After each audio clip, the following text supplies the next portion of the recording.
Uncle Sam presents Wings to Victory.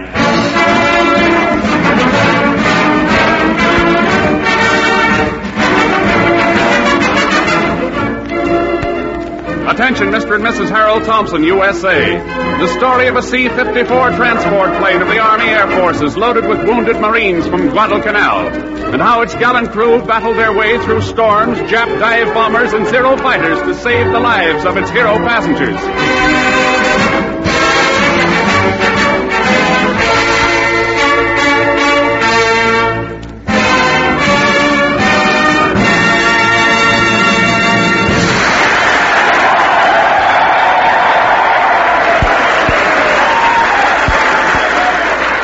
West Coast, ladies and gentlemen, the Army Air Forces present Wings to Victory, a dramatization of reports from the fighting fronts.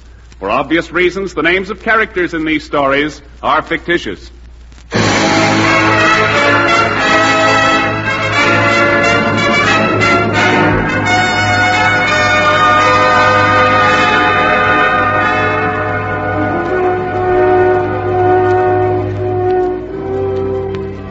The story of victory at Guadalcanal has been told.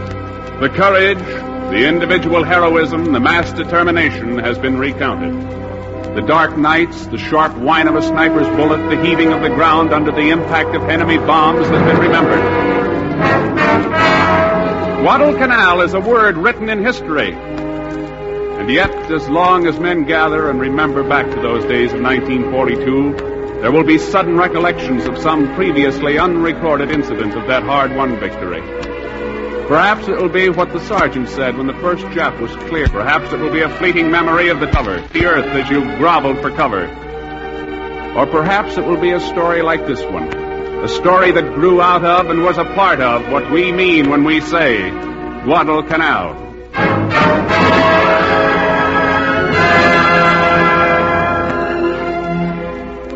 The first blood had long since been spilled. Months had passed. American airplanes took off and landed at Henderson Airfield as they might at LaGuardia Field in New York or at Mills Field in San. There was one principal difference. At tireless intervals, the Japs still came. And for a group of men of the Troop Carrier Command, that meant a special hardship. Cover! Everybody to cover! Come on! Get in those clips! Sergeant! Thompson's boys have been sent over to the reef. Get another crew to man that battery. Yes, sir. Where are they reported, sir? Coming in the usual way, Anderson. Clear the runway to get our fighters off. Get these ships under the camouflage net. Yes, sir. What's that out there on the runway? A troop carrier, sir. Loaded with wounded. It was about to take off. Well, get them out of there. Doesn't look like there's going to be time to get them under cover, sir. Then tell them to take off. They won't have a chance if they stay where they are. Yes, sir.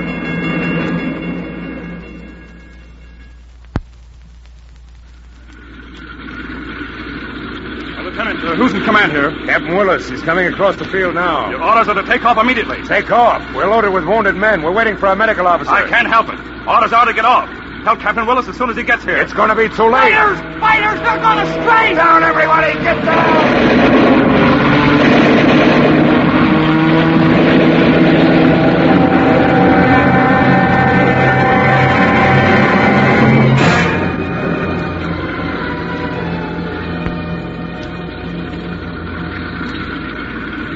Lieutenant Anderson. McCloy. I'm okay, Margolis. How about you, Anderson? All okay. How are the wounded Marines, Margolis? Not a scratch.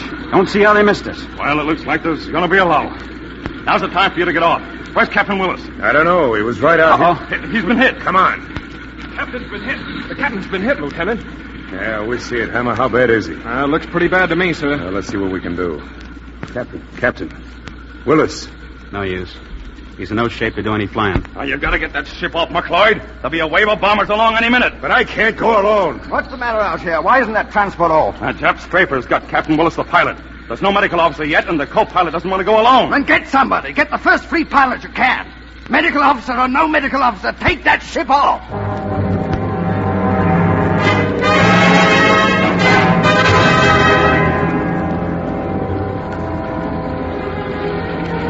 Okay. All clear. Full throttle.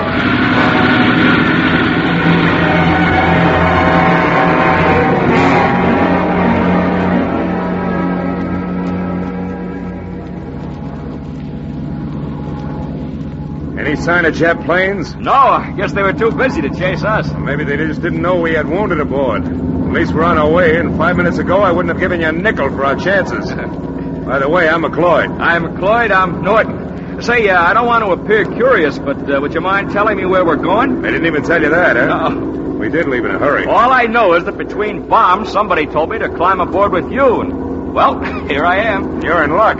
You're going to get a holiday. We're headed for Australia. A couple of dozen wounded Marines back there. Couldn't wait for the medico, but Margolis knows a little about first aid. Doesn't stack up like a holiday to me. Is Margolis the navigator? No, radio operator. Oh. Lieutenant Regan's navigator. Hammer's crew chief. You know, we've knocked around quite a bit together. I'm sorry about Willis. Yeah, he'll pull through all right.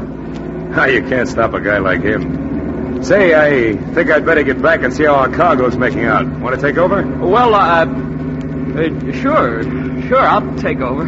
What's the matter? Well, I haven't had too much time in this big stuff. Yeah? I'm a fighter pilot, you know, but I think I can manage. Sure you can manage. Go on, take it over. I've got to go back and see how the men are doing.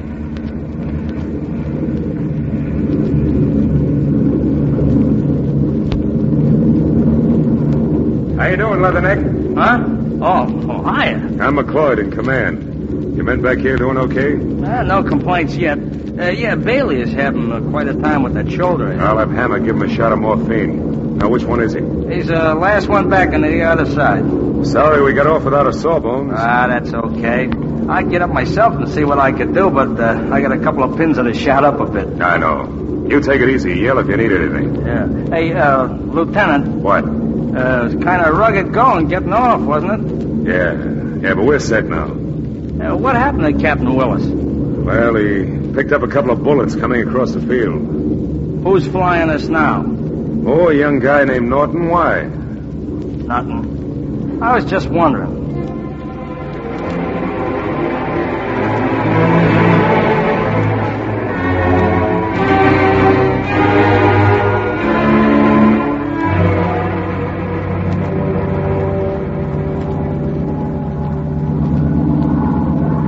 McLeod to Regan.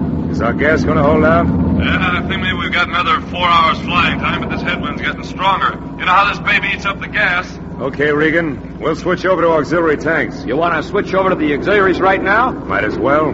Better watch me and see how it's done. Sure. Switch is right down here.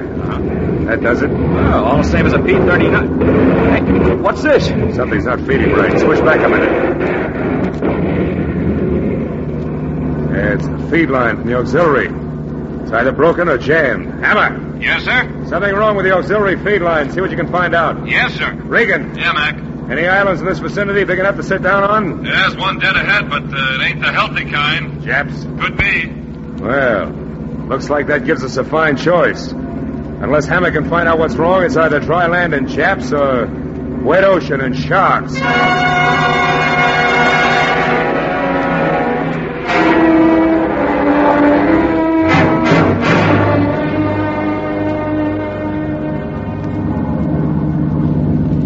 Well, looks like we're coming in all right. Hope we made the right choice. Those Marines back there probably would have chosen the sharks. It's too late to change our minds now. I can't judge that strip of beach. You sure it's wide enough? Oh, it'll be a little squeaky, but we'll make it. If Hammer can fix that gas line, we should be able to get off again.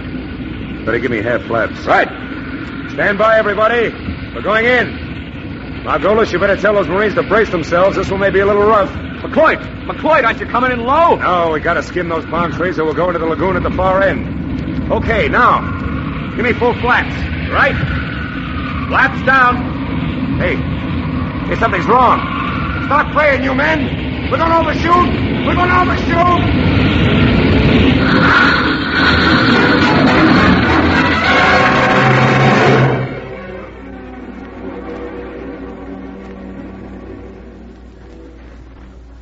Margolis. Yes, sir. Did you check everybody in the plane? Yes, sir. They all seemed to come through okay, but Bailey. He was the worst to begin with, and the jarring up didn't do him much good. You know, we're darn lucky any of us could walk away from it. Yeah, and we got to do something about those guys in that plane.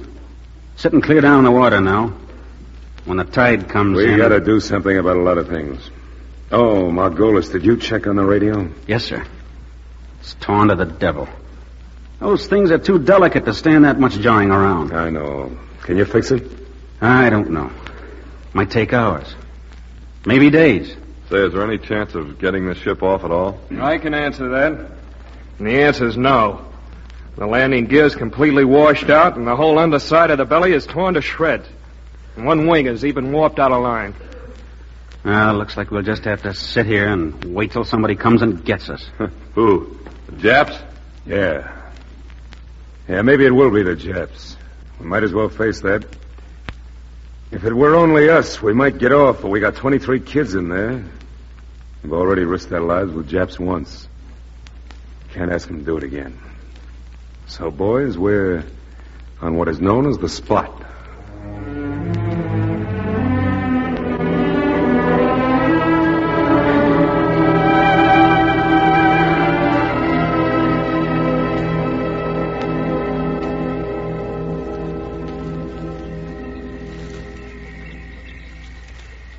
Well, how about it?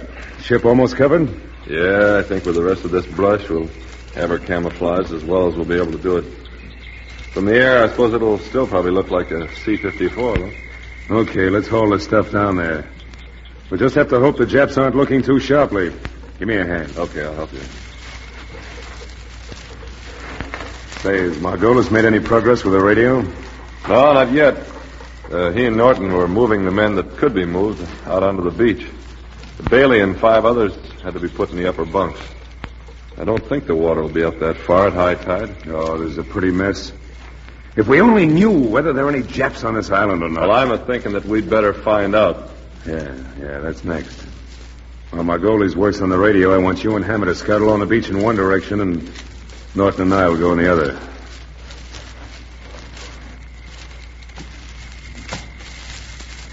Well, Bud, I think we've dragged this brush far enough. Hammer can get the stuff here, all right? Yeah.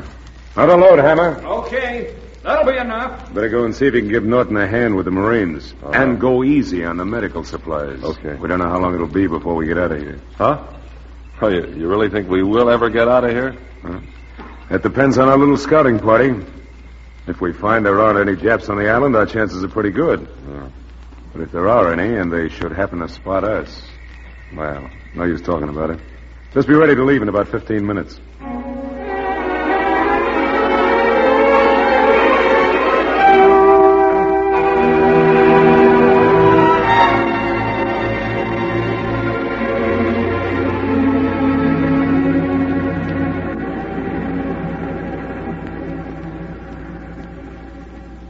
Here, Mansky, I'll get a little sand up underneath your legs. It'll be more comfortable for you. Oh, thanks. How are the patients, Norton? Oh, I think we've got them pretty well set, as well as can be expected. Good. How about you, Mansky? You feeling all right? Oh, sure. I feel great. Well, what's up? Well, I was wondering, how are you on handling a Tommy gun? Well, how do you think, mister? I'm in the Marine Corps. Yeah. What I really meant was with your legs shut up. That's all right. I don't shoot with my legs. Swell. Because there's a little guarding to be done. Regan, Hammer, Norton, and I are going to scout the island a bit and find out what our chances are. Margolis will be working on the radio. We figured if we could prop you up someplace, you could keep your eyes open. Sure, why not? Yeah, but if the Japs do come, one Tommy gun isn't going to be much of a help. It'll be enough. At least it better be. Because, brother, that's all we got. Come on, we better get started while there's still daylight.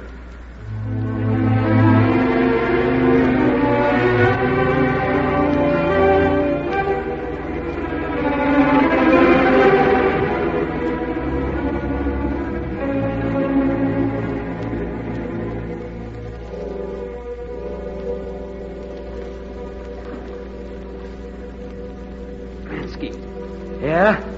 Got a little chow for you. If I can get up there through all this brush. Where the devil are you, anyhow? Yeah, about halfway out on the wing. Yeah, right up here. Yeah, that's it. Hey, did you feed all the rest of the boys? You might call it that. Oh, what I wouldn't give for a good cup of coffee. Coffee. Gee, I haven't even had a cigarette since it got dark. And if there's any Japs sneaking up on us, that'd make me a swell target. Yeah. Well, here's your grub. Gee, thanks. Hey, you doing any good with that radio? A little. At least I think there's a chance of fixing it now. That's more than I could say 2 hours ago. Hey, wait a minute. What? I thought I heard something. Maybe it's McLeod. He should have been back a long time ago. Yeah, maybe. Listen. I don't hear anything. When you don't hear anything, that's the time you want to start worrying. Usually that means somebody's taking aim at you. I don't think there's even anyone out. Yeah, that's McLeod, all right. Sure, there's his code. Answer him. Hey, wait. Hey, is that you, McLeod? Yeah. Norton's with me. Hold your fire. What did you find out, sir? Money. We're both up on the ship? Yeah. You can climb up over the tail. It's dry there now that the tide's gone down. Right. Ham and Regan been back? Not a sign of them. We thought you'd all be back long ago. Yeah, well, we ran into something we hadn't expected. I hope Ham and Regan don't have the same luck. Japs? Yeah, they're Japs, all right. Lots of them. Well, maybe I ain't out of this fight yet. What's the plan, sir? What do you think we can do about it? That's the question, Margolis. So what can we do about it? Well, maybe Regan and Hammer will have better news when they get back. Maybe. One thing's sure. What's that? You certainly aren't going to come back with much worse news.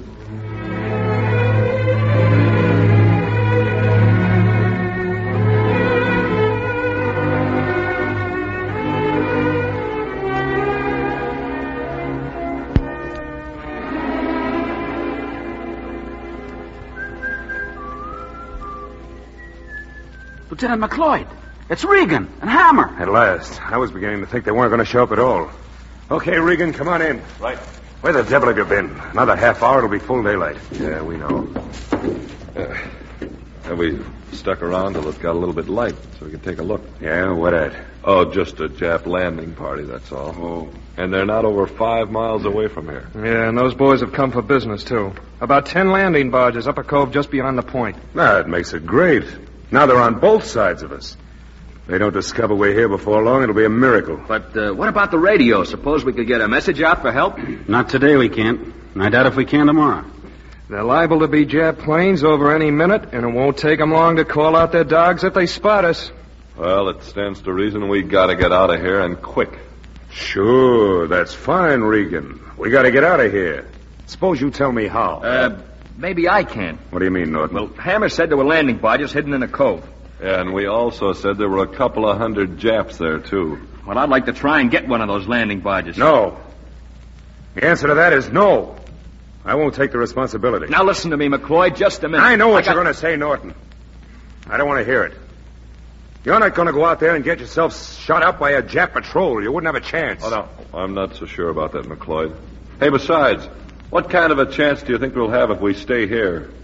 After all, we've got those Marines to think about. I'm thinking about those Marines. If Norton should go out there and get himself caught, they'd be down on us before we know it. If we wait, there's just a chance that a rescue plane may come out and look for us. We're going to wait, boys, and that's final.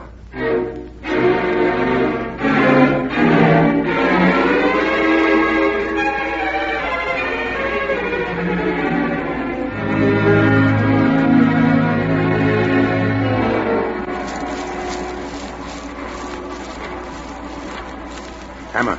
Yes, sir? You get some water right away? Oh, what's the matter? Bailey was? I'm afraid so. He seems to be developing a fever. Get that water. Well, that's the trouble, sir. We out? Yes, sir. There's not a drop left in any of the tanks. What about the stream? Oh, do you think that'd be safe? Oh, we'll have to boil some. You're not going to have much time. It's going to be dark before too long. Then get it done before it's dark. Norton knows where the stream is. Send him for the water. Is Margolis still working on the radio? I don't know, sir. But I'll find out. Well, if he isn't, have him help you get the fire started. Yes, sir.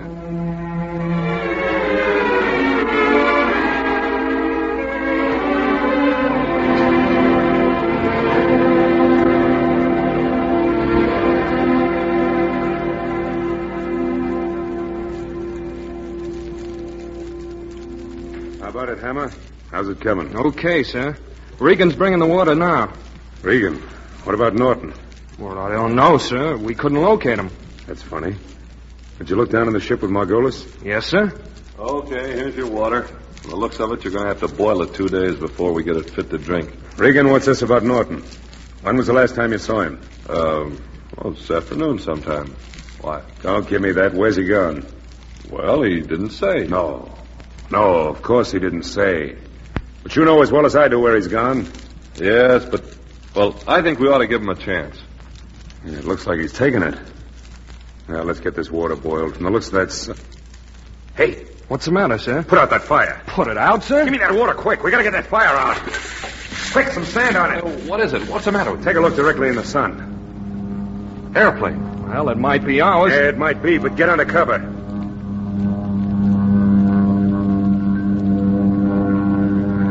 That's no plane of ours. That's a Mitsubishi if I ever saw one. Get under those trees and let's hope he doesn't see us.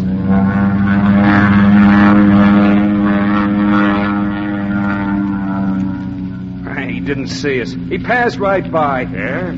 Take a look at him.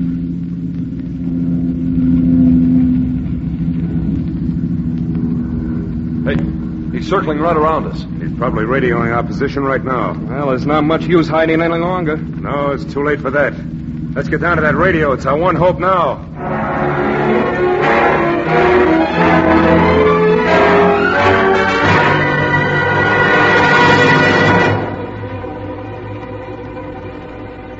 All right, now.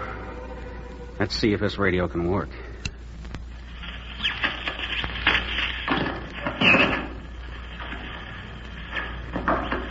No, nothing. Nothing, Skipper. I'm afraid we're cooked as far as the radio is concerned. Well, there goes our last chance. No, not quite our last. There's Norton. Yeah, there's Norton. We'll dig in and wait.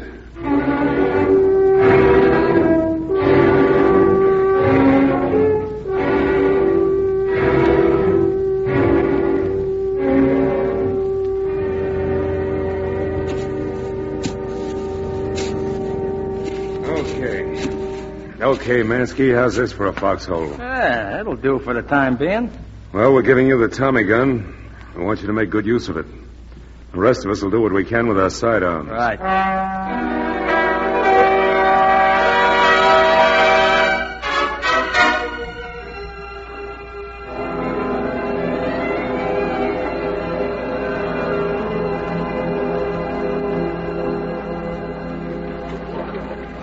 I can't understand it. What? If they're coming, I thought they'd be here a long time ago. Well, they don't make very good time through the jungle at night. Besides, what is there to say they're not out there right this minute? They'd move in on us if they were. No reason for delaying the kill. Well, at least they'll get a surprise when Mansky opens up with that Tommy gun. Hey, Yeah? listen a minute. Sounds like an engine. Oh, Mac, it is an engine. Landing barge. Norton. Norton or the Japs? My guess is the Japs.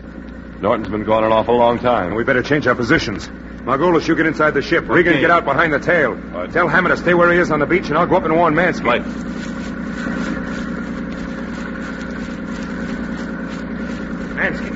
Mansky. Yeah, I hear the boat. What's up? Looks like it's to it by sea. Landing barge, huh? Well, I got a 5 spot that says I can sink it before they can run it up on shore. Well, hold your fire until we're sure, because it might possibly be Norton. Hey, listen. They cut the engine. We gotta spot them quick. Where are they? It isn't Norton. He wouldn't do that.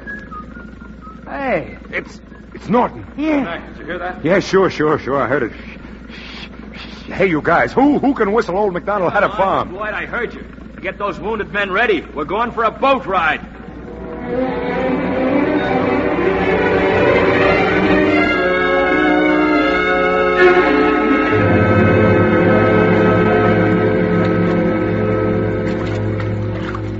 Okay, set him down here. Easy now. How many more to come? Only 2, Mansky and 1 other. Here. Here's a parachute pack. We can put it under Bailey's head. You sure you got away without them seeing you, Norton? I'm sure. I cut the barge loose and let it drift out on the tide. And I swam out to it. There wasn't a sound from the shore when I started it. It doesn't make any difference. The plane spotted us anyway. Well, let's get out of here. Norton, you and I'll take care of Mansky. Regan, you and Margolis get the other guys. Hammer, be ready to shove off. Right. He's ready to... Here they are. The Jets. Come on, boys, get moving. Mansky, snipers to the left. Oh, you mean over there, huh? That's it, Mansky. Good going. Now, come on, Mansky. This is what is known as a strategic retreat. Okay, then you take care of the retreat, and I'll stay here and do some shooting. No, you don't. I'm taking over that Tommy gun. Can you carry him, McLeod? Sure, let's go piggyback, mister. Get started. I'm going to move over to the rock to draw their fire away. Right, up we go, Mansky. Are you ready to shove off, Hammer? Give me a hand here. Oh, I'm thinking it's a good thing there's no moon. We'd be riddled by now. Okay, Hammer, start the engines. Norton, come on. Norton! Hey, stop shooting. Norton! I'm coming. Don't bother. Just shove off. One last burst and I'll be with you. Okay, Hammer, let her go. Norton, come on, come on. That does it, boys. Drag him in. Come on, get him in here. I'm okay. Pour the coal to her. Right. It's full speed ahead, but keep down, everybody, until we get out of the range of their fire. Oh, boy, it's a surprise bunch of monkeys. We're leaving flat-footed back on the beach. You said it, mister. But that's not the last surprise those Japs are in for. Yeah, kind of funny, isn't it? But this must have been one time when they figured we'd never get the job done. Well, there were moments when I wondered myself. I don't know. We had a cargo to deliver to Australia. Somehow or other, I had a feeling we'd get it there. Listen, the Japs have stopped shooting. Yeah. Well, we're in the clear now. What direction are we going to head? Direction? Australia, of course. We can make it with the extra tins of gas we got out of the plane. Okay, then. Australia it is. Yeah, thanks to Norton. That's right. And say, Norton, I guess we do owe you thanks for the ride. No. Nobody owes me anything. Besides, I was just making sure that I get that vacation you promised me when we get to Australia. Yeah? You know, us fighter pilots don't get a chance to carry passengers very often. When we do, we just have to make sure they get delivered.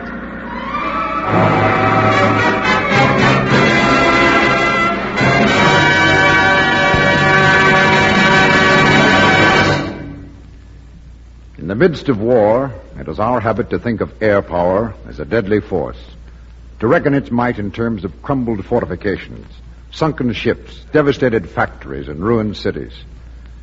But that is not the whole truth, or even the real significance of air power. We lost 12 men in the Battle of the Bismarck Sea, but we killed 20,000 Japanese. Air power saved American lives in that fight, perhaps hundreds of lives. If there are doubters still, they should have fought with our ground troops in Tunisia.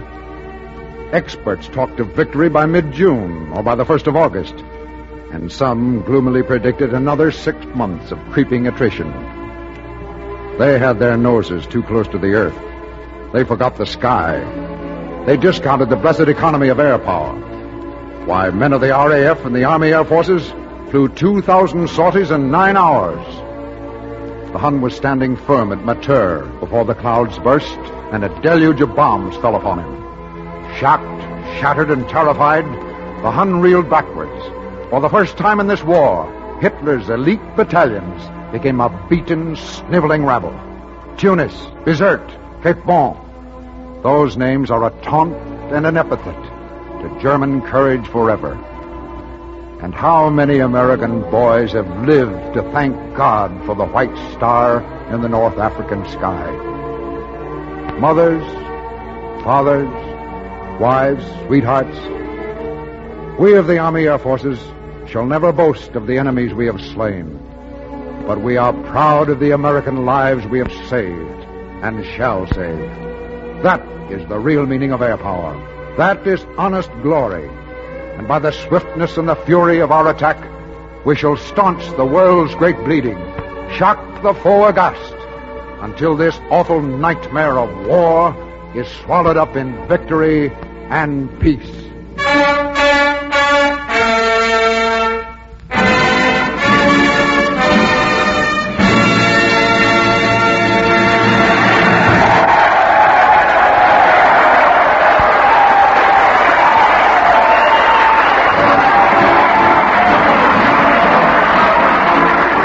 You have been listening to Wings to Victory, presented by the Army Air Forces. The script was written by Tommy Tomlinson and Jerry Lawrence through the cooperation of the Hollywood Writers Mobilization, and produced by William T. Johnson.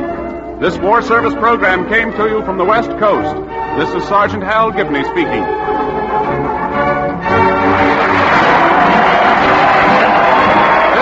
True Network.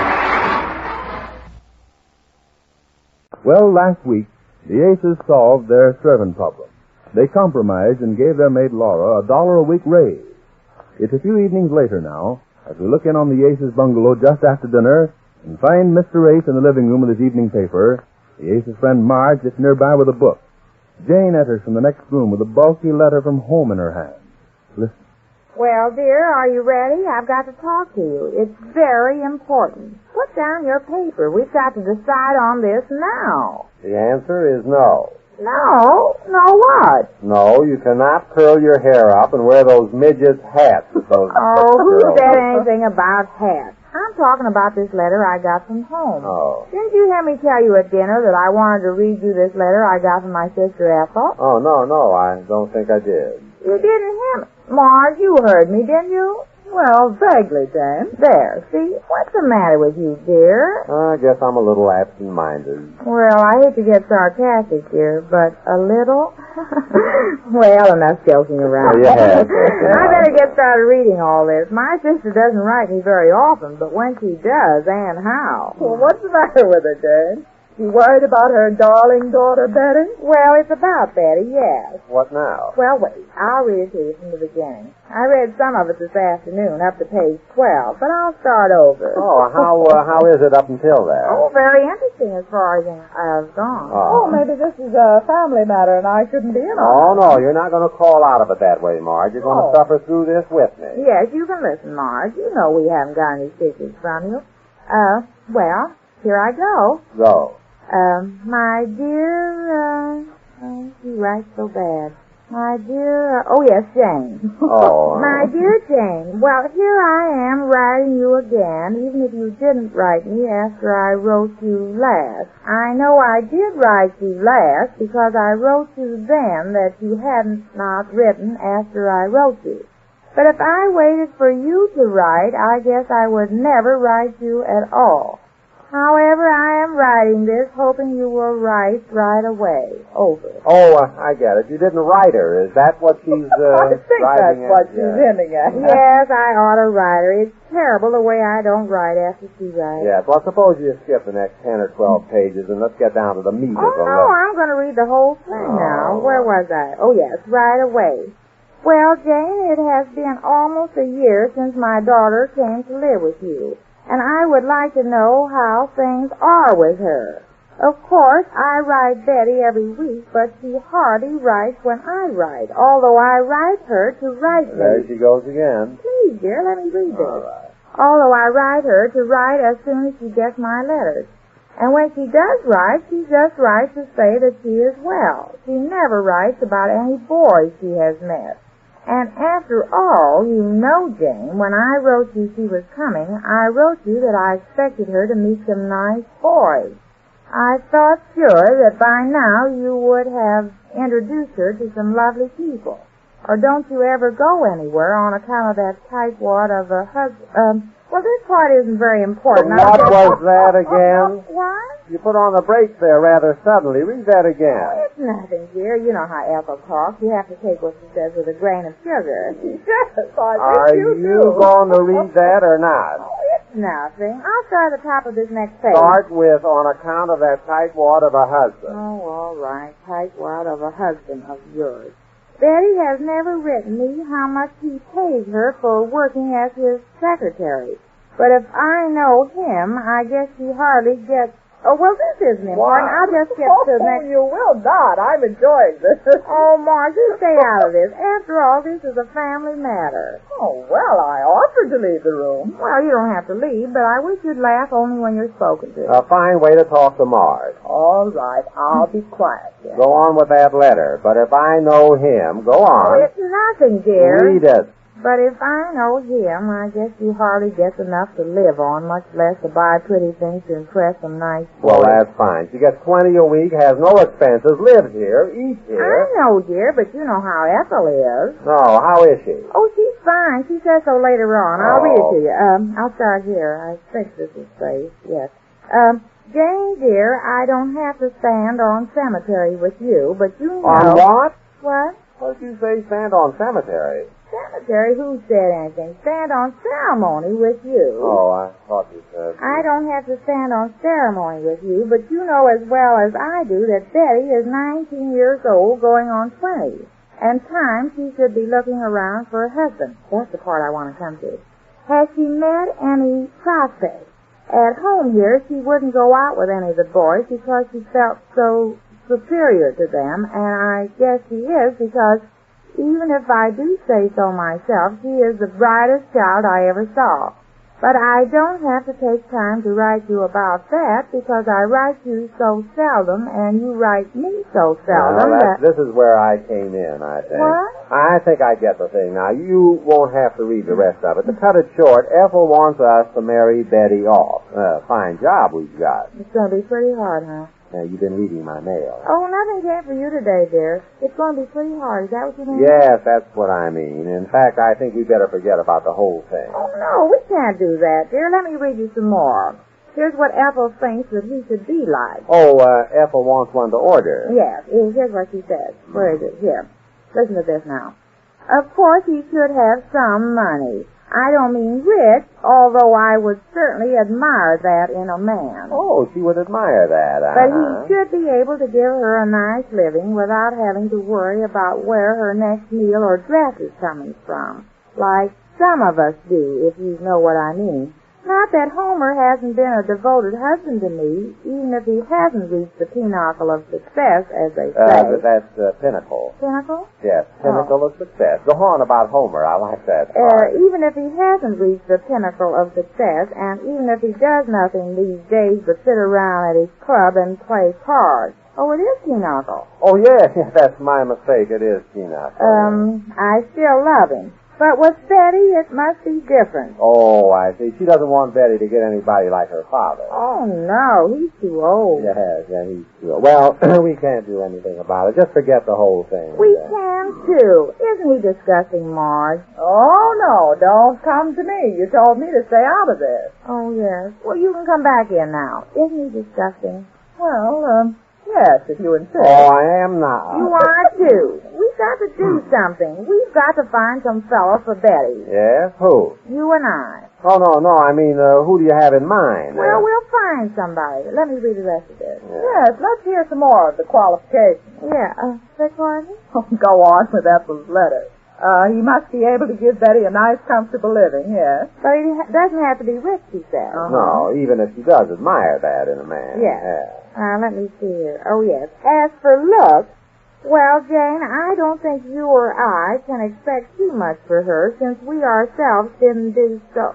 Oh, well, that's not important. What is this? Now, look, I'm getting sore. I wish you'd speak for her own husband. What does she mean you didn't do so well when it comes to looks? Well, after all, dear. Oh, what do you mean by that? But then I guess I'm no Venus de Mille myself. You're making it worse than ever. Well, enough joking around here. I'm not joking. Yes, dear. But he should not have a face that would scare children. Oh, she's getting ahead of herself, isn't she? What? As for background, property, I guess you mean. Oh, yes, property. His people should be above approach. Approach? And the kind that would love and understand Betty. But even I must admit that at times Betty is hard to understand. But the right kind of a man, I am sure, can make her happy. So there you are, Jane. He should be very well-to-do, although not necessarily rich, fairly good-looking, and come from a fine family. Well, I'll take 1/12 of a dozen of that myself. Better make that order for 2, Jane, while you're at it. I better make it for 3 while I'm at it. Oh, I see. Oh, just joking, dear. After all, looks aren't everything. Will you stop bringing up that subject? Well, there we have it. Now, the question is... There is no question, Jane. What can we do? We can't start going around looking for a husband for Betty. She has to find her own boyfriend. In fact, if you ask me, well, I think she's already got one.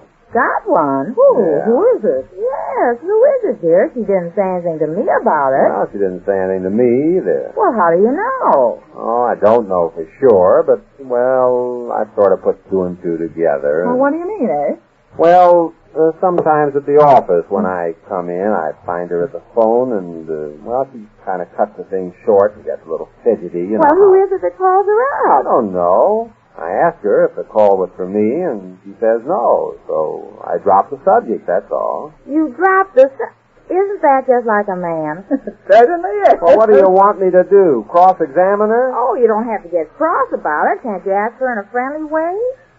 Well, so all Betty's got secrets, has she? Well, I'm not sure about this. I wonder where she is tonight. I told you, Jane, she had a little work to do at the office on the books, and she said she'd have dinner downtown and take in a movie. Isn't that just like a man? You're What? so gullible, dear. Sure it's a man. I can see it now that you told me this. How long have you been doing this?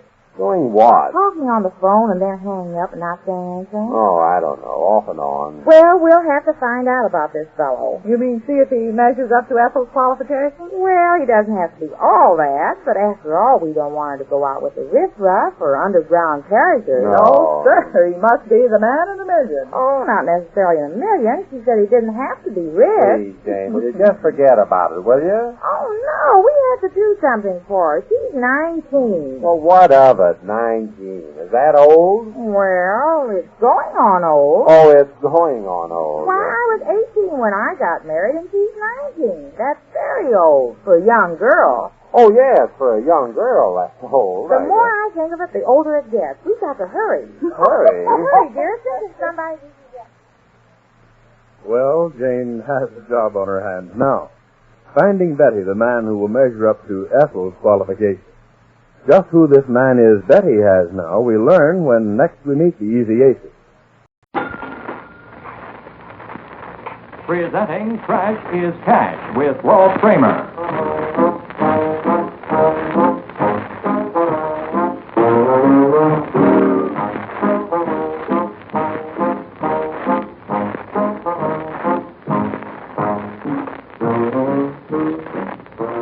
How do you do, friends? This is Walt Kramer, your blues tamer framer, all set to give away the entire trash register, including the shirt off my back if need be, just to make your afternoon listening a bit more pleasurable and profitable, too. Well, friends, get all set for a merry-go-round of fun. I'm going to buy all the old junk that you've got laying around the house and in your pocket or purse, too. First, let's buy a recorded tune from our guest band of this afternoon. Bob Crosby and the Bobcats are on hand. Say there, Bobby, I'll pay you $1.37.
just putting everyone in the old groove, yes, indeedy. Now, here's how we do business on the Trash is Cash program. First of all, I buy silly, ridiculous items from folks listening in. On the telephone. Yes, my trusty Mr. Bell and I are all set to dial a list of phone numbers, selected at random from our members. Members of the TICS, T-I-C-S, the Trash is Cash Society. We've got a handsome engraved membership card, which entitles you to sell or give away any of the accumulation of useless things that you've been saving for years.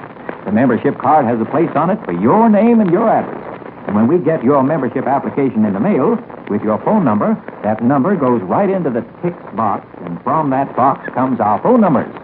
When we dial your number, we offer you a certain amount of cash merely for repeating the item called for, if you can identify the item requested just before the call. When I say, have you got it? Why, you get not only the asking price, but also the entire contents of the trash register. If, however, you can't repeat the item called for, you can still get the asking price merely by mailing or bringing the item to Trash is Cash, W-O-R, New York. Well, seeing or hearing is believing. Let's get started, and we'll show you how it works. Let's see now. The old trash register says $18.73. $18.73 that somebody can win right now. All right. Now let's select an item from the mailbag. Here are all the letters and cards that came in this morning. Let's see. Dig right down here in the middle. And there's a letter coming right out from Ozone Park, New York City. Let's see what it says. Dear Walt Kramer, call for one. Well, all righty. It's from you, member of the TICS, Mr. Harry Wellman of Ozone Park, New York. And Mr. Wellman will get $1 worth of war stamps in the mail for the use of his suggestion. Here it comes now. Oh, are you listening? Are you listening? Have you got it? Have you got it? Have you got it? I offer $1.23. I offer $1.23. $1.23 for one collar button. Yes, $1.23 for one collar button. Now, for our first phone number, we're taking one from our membership list, selected at random, and here it is. Now, remember, friends, as I dial this number, I want you to keep in mind that your suggestions are cordially invited, and if the person that I talk to can't repeat the item, then Mr. Harry Wellman gets $1 in war stamps, and $1.23 goes into the trash register, which is now up to $18.73. Now, while I'm explaining what's what to whoever answers, let's hear from Bob Crosby and the Bobcats with At the Jazz Band Ball.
Well, ladies and gentlemen of our listening audience, I've got to be sick. And while Bob and the boys have been playing at the Jazz Band Ball, I've been getting acquainted with a lovely lady here on the telephone, Mrs. James McGillicuddy, who lives at 184 West 66th Street, Manhattan. Is that right, Mrs. McGillicuddy? It is? That's fine. How long have you been living there? 10 years. Say, that's a long time, isn't it? Well, look, Mrs. McGillicuddy, it's too bad that you weren't listening to Trash is Cash on WOR this afternoon, because if you had, and you could have identified the item and price, you'd be in the amount in our trash register right now, which happens to be $18.73. Yes, too bad. Well, Mrs. McGillicuddy, if you can mail me or bring to the studio within 24 hours a collar button, I'll pay you $1.23 for it. Or if you just want to forget about the whole thing, I'll send you $1 with a war saving stamp. Huh? What's that? Oh, you think you have a collar button? Fine. Oh, look, do you think you can spare it? I mean, collar buttons are pretty hard to get nowadays, you know. Or doesn't Mr. McGillicuddy wear them anymore? Oh, I see. Well, that's fine. Now, just remember, when you mail it or bring it to Trash is Cash, WOR, New York. Our operator will tell you all about it. Thank you very much. All righty. Well, there you are, friends. And to Mr. Harry Wellman of Ozone Park, New York, goes $1 worth of war stamps for the use of his suggestion, while $1.23 goes into the jackpot, or trash register, which means this next phone call we've got $18.73 plus $1.23. And let's see, a grand total of $19.96. Ring it up there. Yes, indeed. Wow, $19.96. Wow. Well, now, let's see. On the next call and on to the next item, we're going to offer some cash here. A penny postcard coming out of the mailbag now from Dover, New Jersey, from Miss Harriet Holly. She says she listens to our Trash is Cash program every afternoon while she serves the customers at the Star Restaurant in Dover. Okay, sweet waitress, you dish up the hash and I'll hash up the airwaves. Now, here we go. Miss Holly gets $1 worth of war stamps for the use of her item, and here we come now. Have you got it? Have you got it? Have you got it? Have you got it? Oh, look sharp, folks, look sharp. I offer 98 cents. 98 cents for one, oh, it's going to be good. For one hair off your mother-in-law's head. That's an expensive hair, all right. 98 cents for a hair off your mother-in-law's head. And now we select the phone number from our composite phone book of New York's 5 boroughs. And here's that phone number. Yes, we're dialing it right now, and while we're dialing it, how about you doping out a few screwy items if you can send in to us, huh? Don't send the items now, just send a letter postcard telling about them. While I get acquainted with this person that we're calling now, let's hear from Bob Crosby and the boys with Complainin'.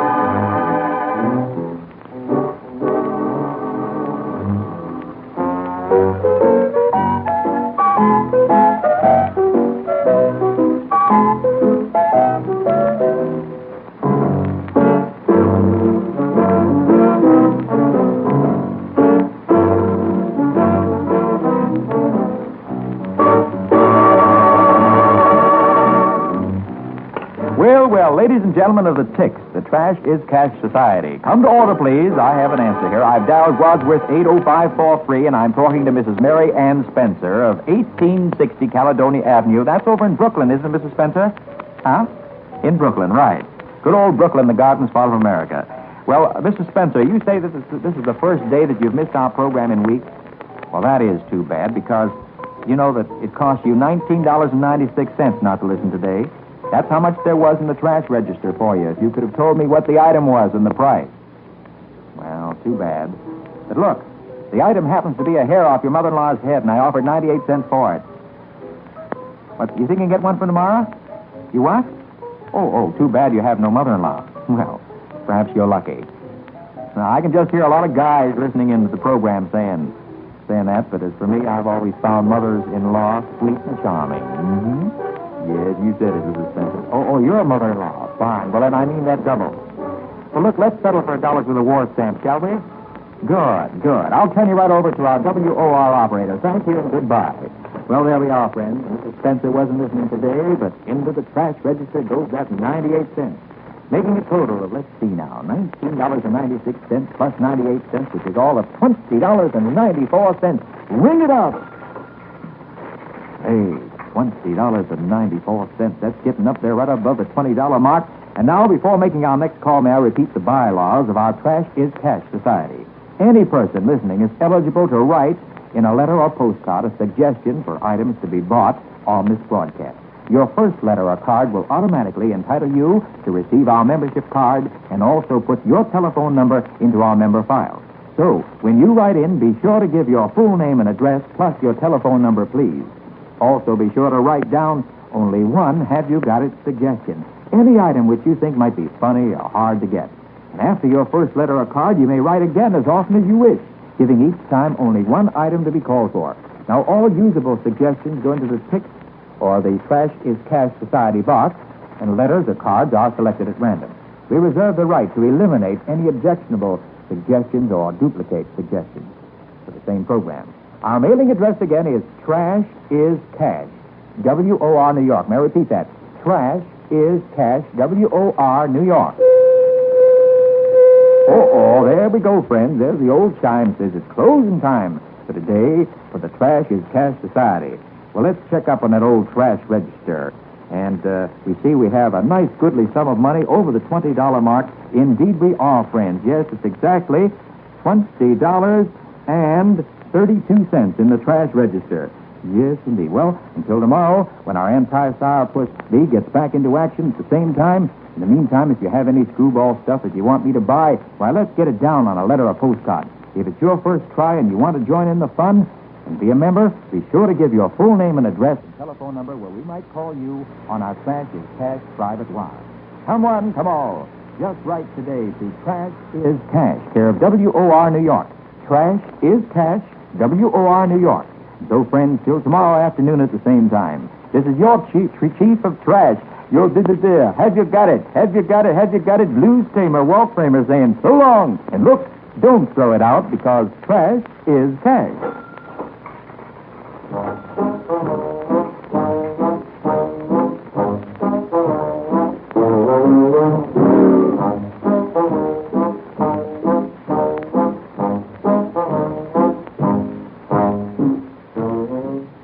Trash is Cash, originated by Walt Samer, was suggested by the original Radio Swaps program known as Have You Got It? Listen again tomorrow afternoon at the same time. WOR 71 on the dial.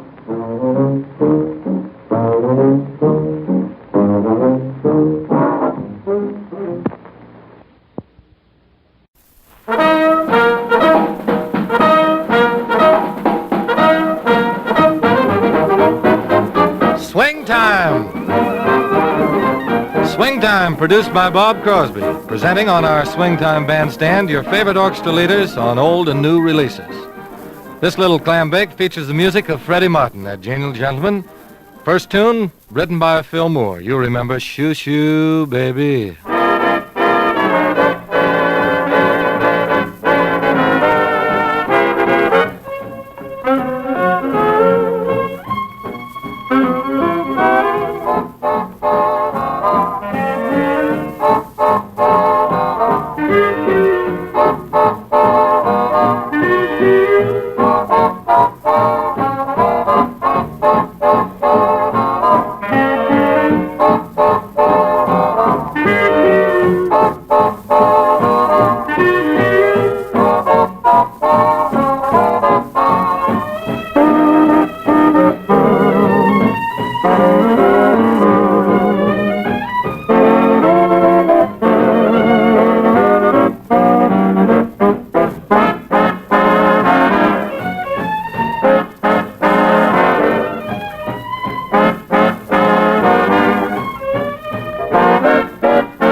Shoo, shoo, baby. Shoo, shoo, shoo, baby. Bye, bye, bye, baby. Your papa's off to the seven seas. Don't cry, baby. Don't cry, baby. Bye, bye, bye, baby. When I come back, we'll live a life of ease. Seems kind of tough now to say goodbye this way, but Papa's gotta get rough now so that he can be sweet to you another day. Bye, bye, bye, baby. Don't cry, baby. Bye, bye, bye, baby. Your Papa's off to the seven seas. Shoo, shoo, shoo, baby. Shoo, shoo, shoo, baby. Bye, bye, bye, baby. Your Papa's off to the seven seas. Don't cry, baby. Don't cry, baby. Shoo, shoo, shoo, baby. When I come back, we'll live a life of ease.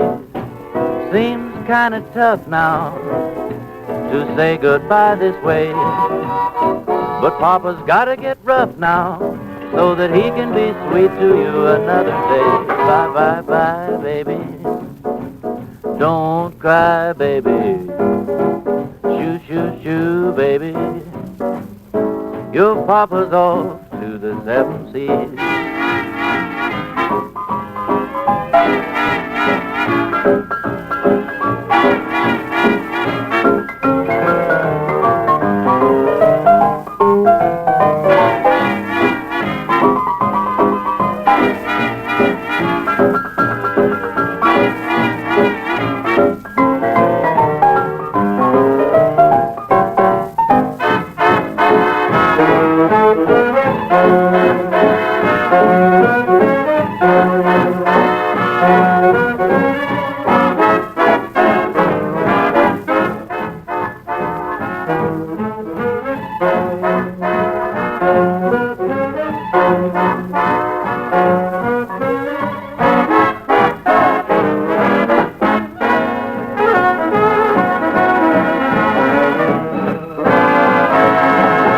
Yes, sir, Freddie Martin and his orchestra. Freddie Martin, who made a success of studied simplicity in music, music for the lovers. Proves it with a tasty version of Why Don't We Do This More Often?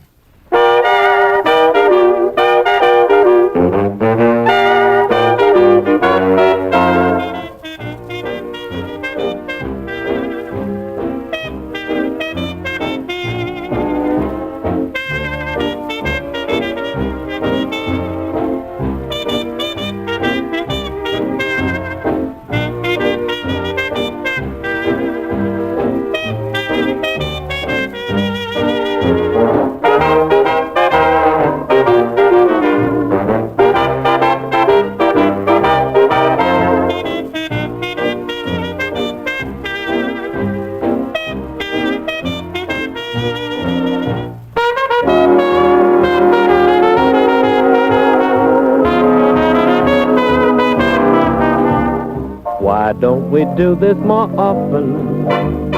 Just what we're doing tonight. Gee, but it's great to get together again. Why does it only happen now and then? We ought to do this more often. Don't you agree that I'm right?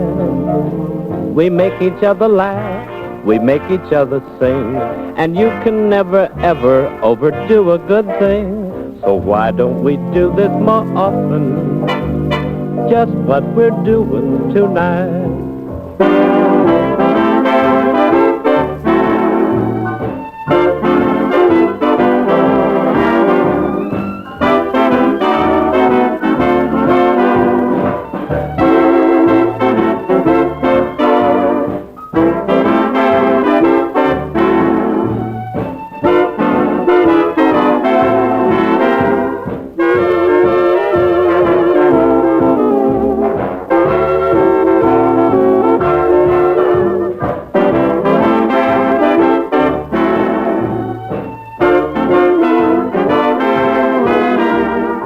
Why don't we do this more often? Elucidate. Just what we're doing tonight. Yeah, let's. Gee, but it's great to get together again. Uh-huh. Why does it only happen now and then? We ought to do this more often. Emphatically. Don't you agree that I'm right? We're not a-talking. We make each other laugh. Ha-ha. We make each other sing. Ha-ha. And you can never, ever overdo a good thing. So why don't we do this more often? Same thing. Just what we're doing tonight. You mean gin rummy? No, just what we're doing tonight. You don't mean ping pong? No, just what we're doing tonight. You mean ice hockey? No, just what we're doing tonight. You don't mean cricket? No, just what we're doing tonight. You mean parkeesi? No, just what we're doing tonight.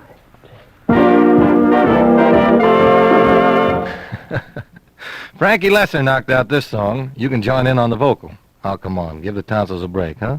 Jingle, jangle, jingle.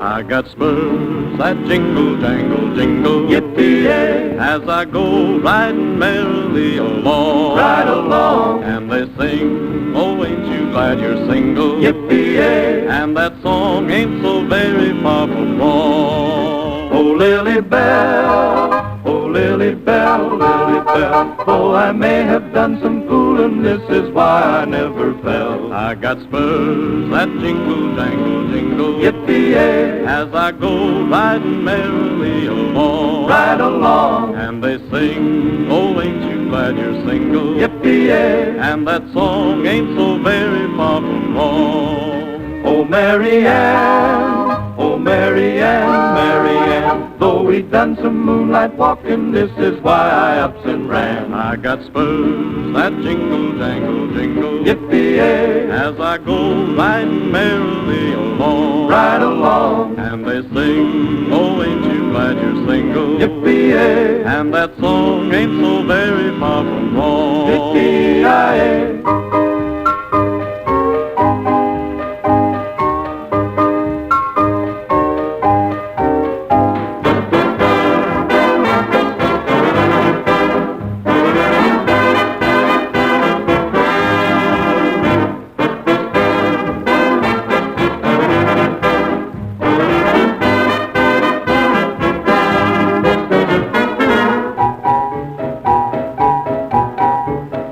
I got spurs that jingle, jangle, jingle, that jingle, as I go riding merrily along. As I go riding merrily along. And they sing, oh, ain't you glad you're single? Oh, ain't you glad? And that song ain't so very far from wrong. Ain't so very far from wrong. Bessie Lou, oh, Bessie Lou.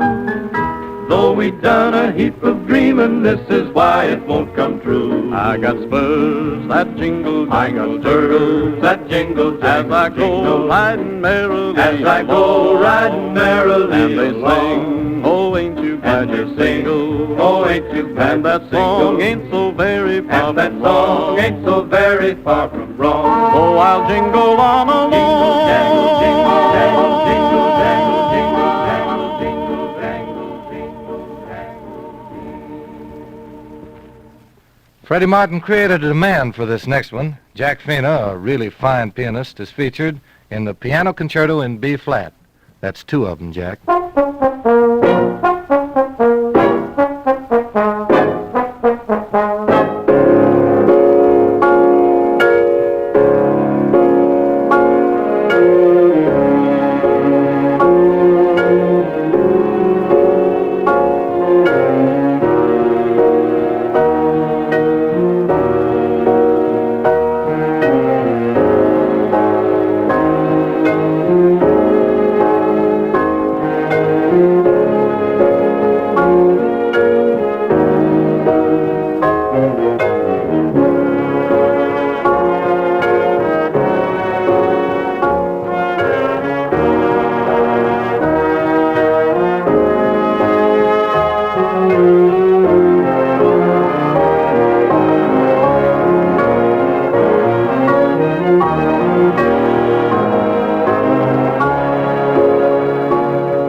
Piano Concerto.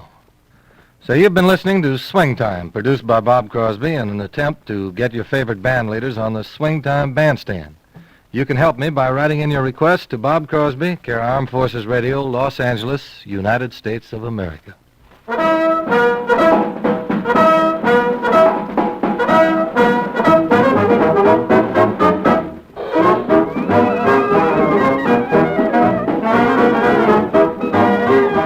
This is the Armed Forces Radio Service.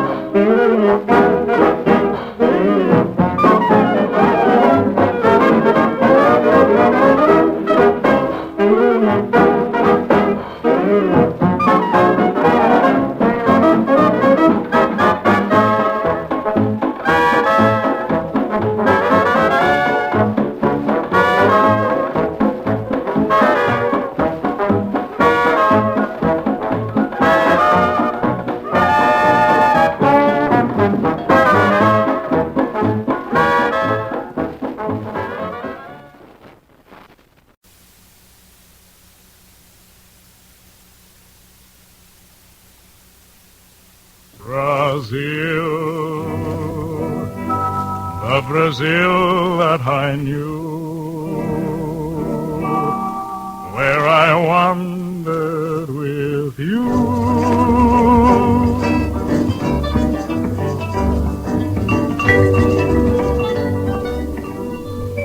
Hi, partners. Hello, folks. Welcome to the 1024 Ranch. Yes, the 1024 Ranch, starring your radio and screen favorites, Dick Foran, Martha Mears, and the Sons of the Pioneers. Transcribed and brought to you by your Dr. Pepper bottler and the thousands of Dr. Pepper dealers from coast to coast. And here's Dick Foran to sing for you.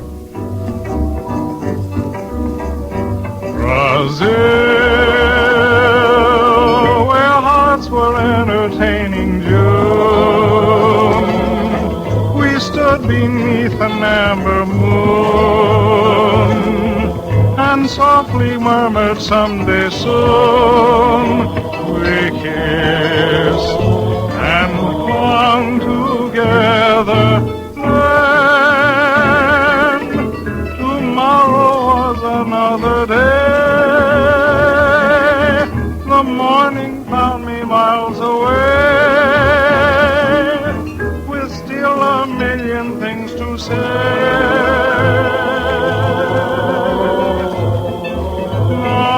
Now, when twilight dims the sky above, recalling thrills of our love, there's one thing I'm certain of: return I will to Brazil. Very nice, Dick. Thanks, Miss Peggy. Comes now the man who may go down in history as the friend of those who sweat and toil, the foe of those who wreck and spoil, Art Gilmore. Miss Peggy, you make me sound very important. But I am doing what I can to stamp out this national menace. You know, fatigue-jeebies, those ornery kin of the gremlins. Their chief mission is to wreck and spoil the efforts of those who sweat and toil. My mission is to tell you how to foil them. Now, here's the lowdown. They're deathly afraid of Dr. Pepper. They scram when you drink a bite to eat. Fatigue-jeebies are powerless when you feel fresh, deadly when you grow hungry, thirsty, and tired. So remember, between meals, around 10, 2, and 4 o'clock, get yourself a 5-cent energy lift, a delicious, icy cold, satisfying Dr. Pepper, the liquid bite to eat. If you ask for Dr. Pepper and the dealer says, sold out, ponder the reason before taking a second choice. Legitimate materials for soft drinks are equitably rationed to all. Uncle Sam regulates the supply, but popularity with consumers regulates demand. So persevere till you find Dr. Pepper. The extra satisfaction is worth the extra steps.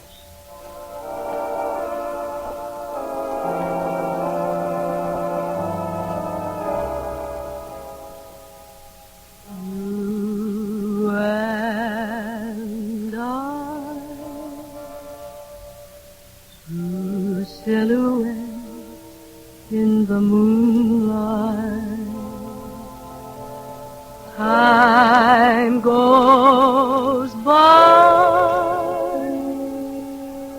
Still I recall that June night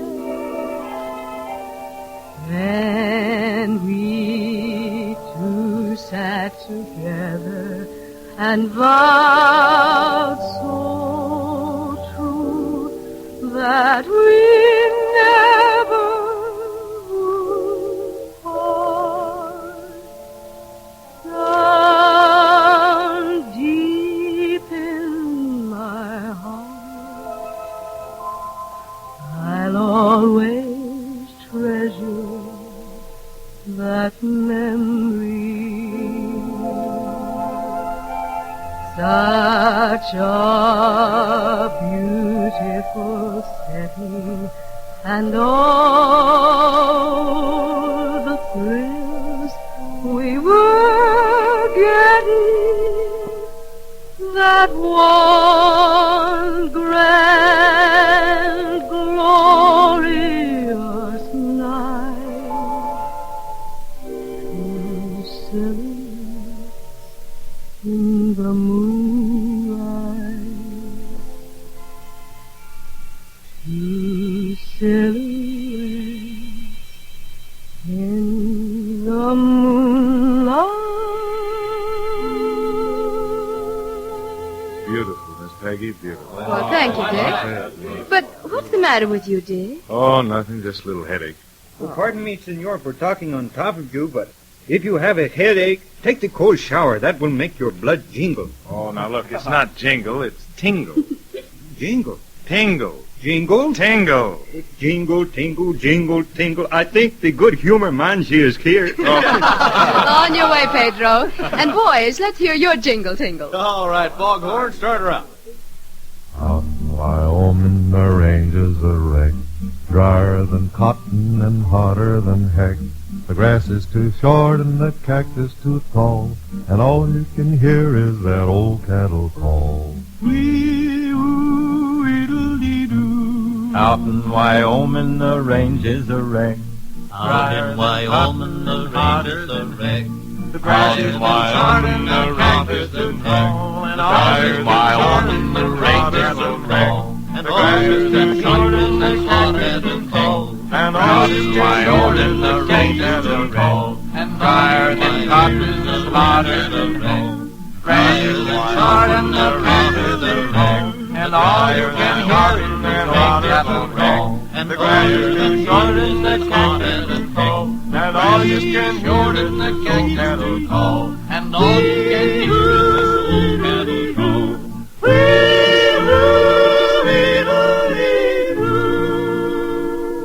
Well, boys, 12. Hey, Foghorn, I've been wondering about something for a long time. Well, what is it, Dick? Well, I've been wondering if you were born with that low voice of yours. Well, Dick, my pale-faced friend, I'll tell you the truth. I used to be a boy soprano. Oh, no. Boy soprano? Oh, Foghorn, I can't believe it. It's the truth, Miss Peggy. Why, sure. You know, his father says old Foghorn was a soprano so long, he was starting to worry. Well, my voice was so high they made me sing in the choir with a girl. Oh, that's a laugh. You singing with the girl. Say, let's hear you sing a scale. All right.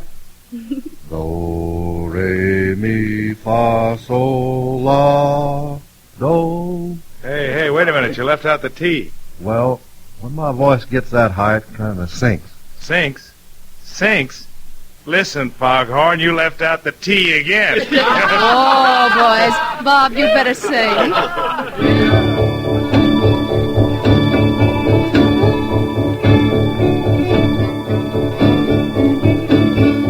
Wild road an Indian make, bright Alpharetta, where sweet the waters of the blue Juniata. Swift as an antelope through the forest going, loose were her jetty locks in wavy tresses flowing, going. Wild road an Indian make, bright Alpharetta, where sweet the waters of the blue Juniata.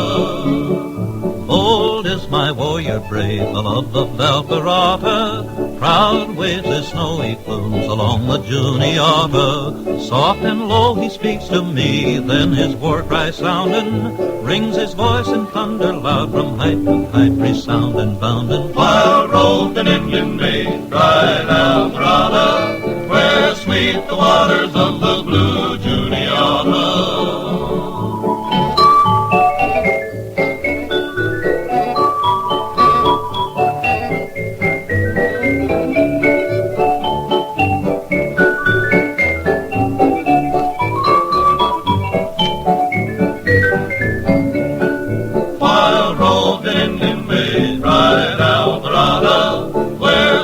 Waters of the blue Juniata.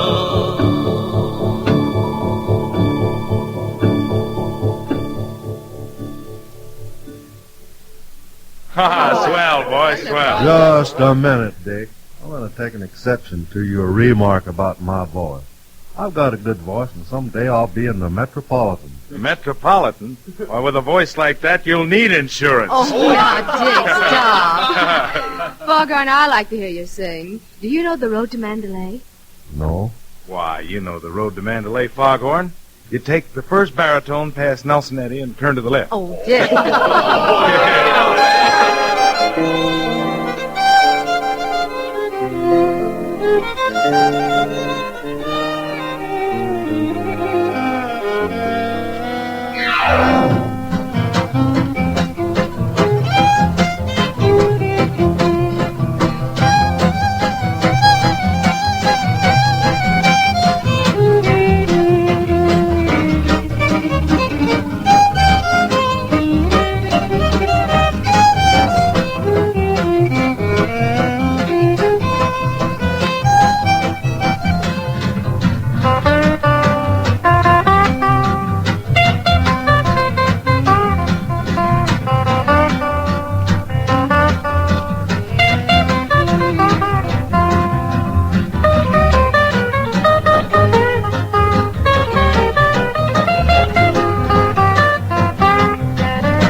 Is Gatgun Gilmore, chief of FBI, meaning, of course, Fatigue-a-Jibby Busters Incorporated. Art Gilmore reporting.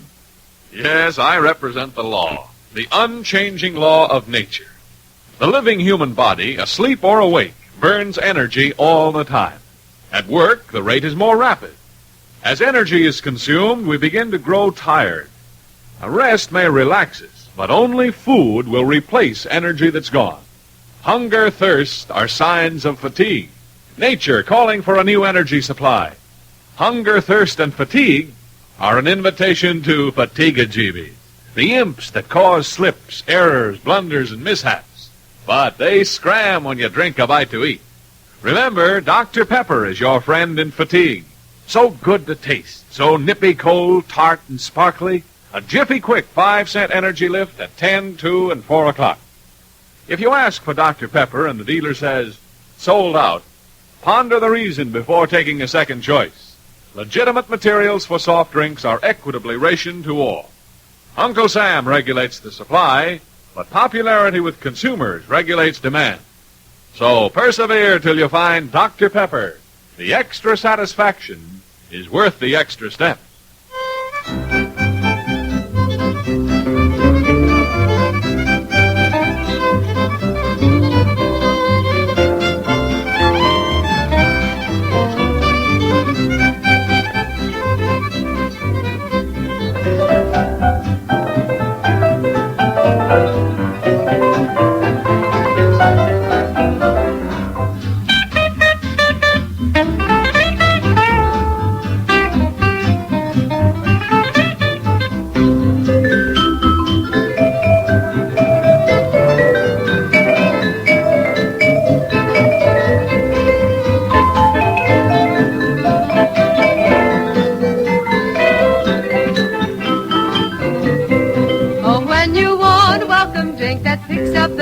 tea. Just ask for Dr. Pepper and you'll sing along with me.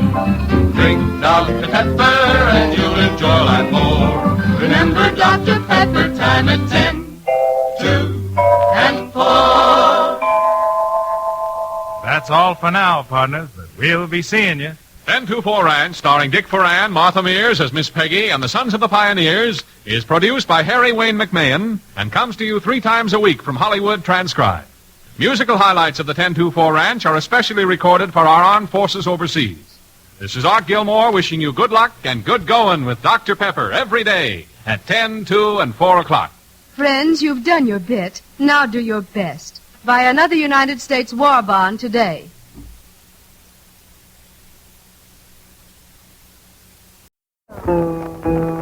Here's a creation of lamentation, if I may say. It's Ellington music, Way Low.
One of Duke Ellington's trombonist Juan Pizzo's written a lot of music. Here's one of his romantic ones, Around My Heart.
played by Duke Ellington, written by Juan Piso.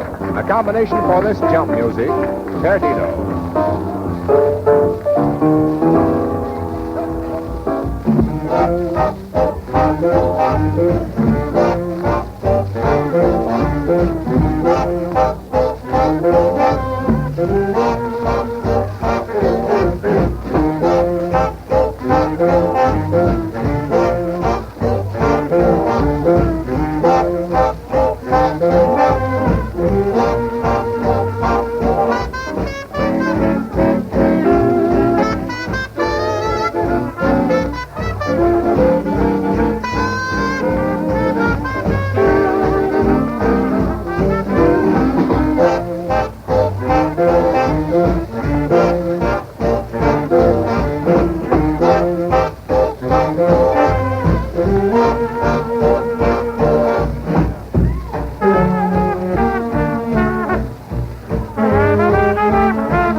From the Hurricane on Broadway at 49th Street here in New York City, Mutual is sending you the music of Duke Ellington and his famous orchestra, which now continues with the Ogeechee River Lullaby. Jimmy Britton sings.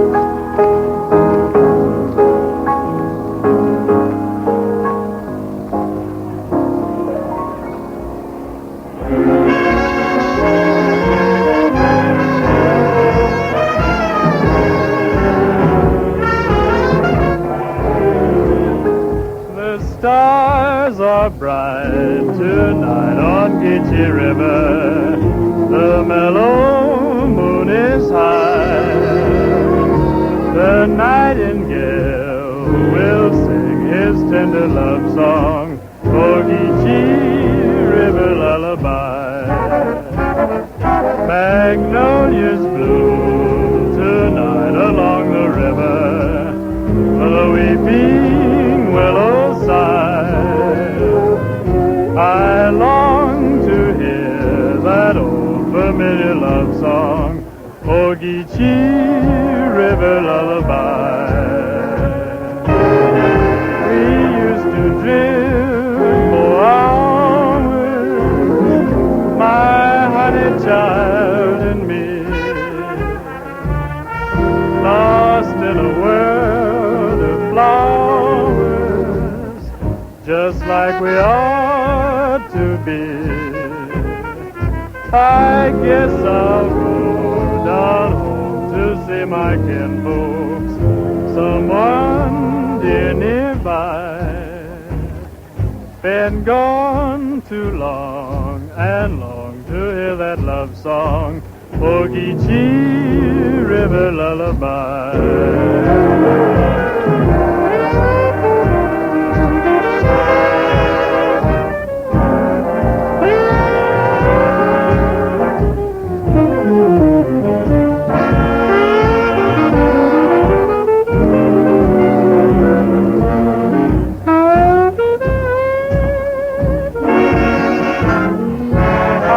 Guess I'll go down home to see my kinfolks, someone dear nearby. Been gone too long and long to hear that love song, Ogeechee River Lullaby.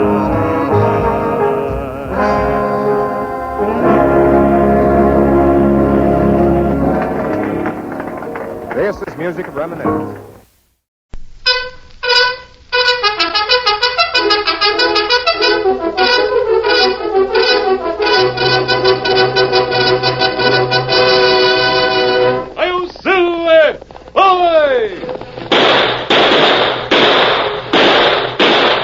Fiery horse with the speed of light, a cloud of dust, and a hearty hi-yo, Silver, the Lone Ranger.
Indian companion Tonto, the masked rider of the plains, led the fight for law and order in the early western United States.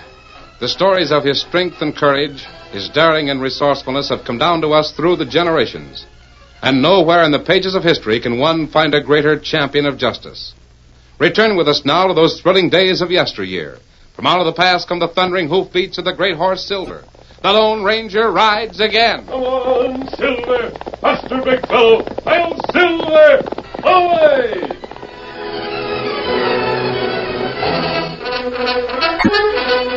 With Tonto and Dan Reed, the Lone Ranger had traveled over 50 miles in record-breaking time to deliver a message to the governor.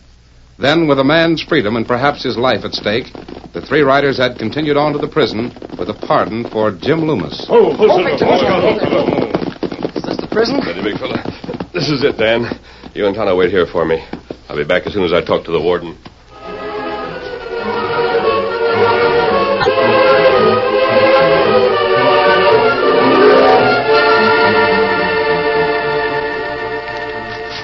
And this is it, Warden.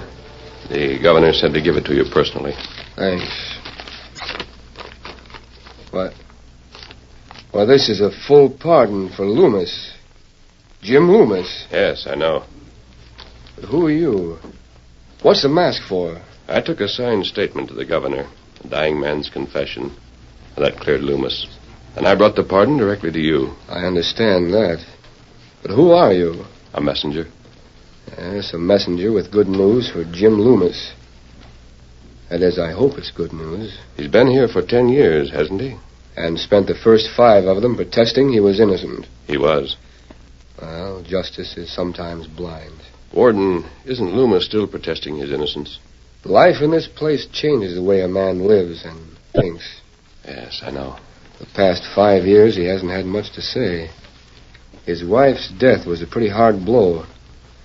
I think she was the only one who believed in him. She died? 5 years ago. Oh. Since then, he's spoken very little. What he has said shows what's on his mind. What do you mean? Revenge. I've seen other men like that. Sometimes I question the wisdom of releasing a man. An official pardon gives you no choice, does it? I obey orders, regardless of what I think. Warden, another man confessed the crime for which Loomis was convicted. Yes, I heard about it. A man named Bart Vinton. And he died. Yes, I was there. It'll be hard for Loomis to take revenge on a dead man. Maybe he'll forget about it. He's still young enough to start his life over again. I don't know. Sometimes it's hard for an ex-convict to adjust himself to the idea of being a free man. He can do it. People will help him. I hope so. Well, I'll go and tell him about this now. Thanks for bringing it. You're welcome.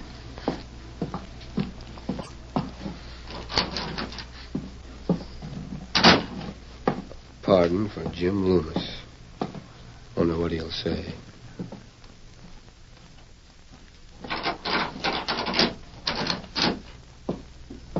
Loomis? Jim Loomis. I want to talk to you.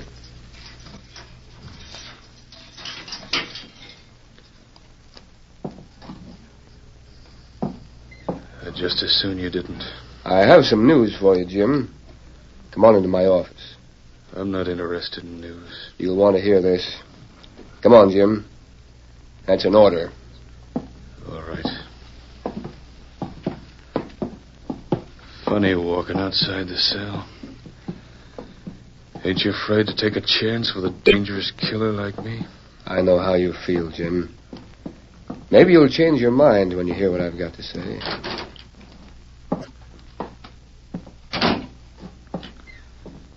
Sit down, Jim. All right, let me have it. How old are you, Loomis?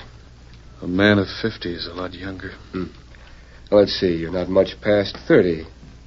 What do years mean? You just turned 20 when you came here. And that was 10 years ago. What difference does it make? You're still a young man.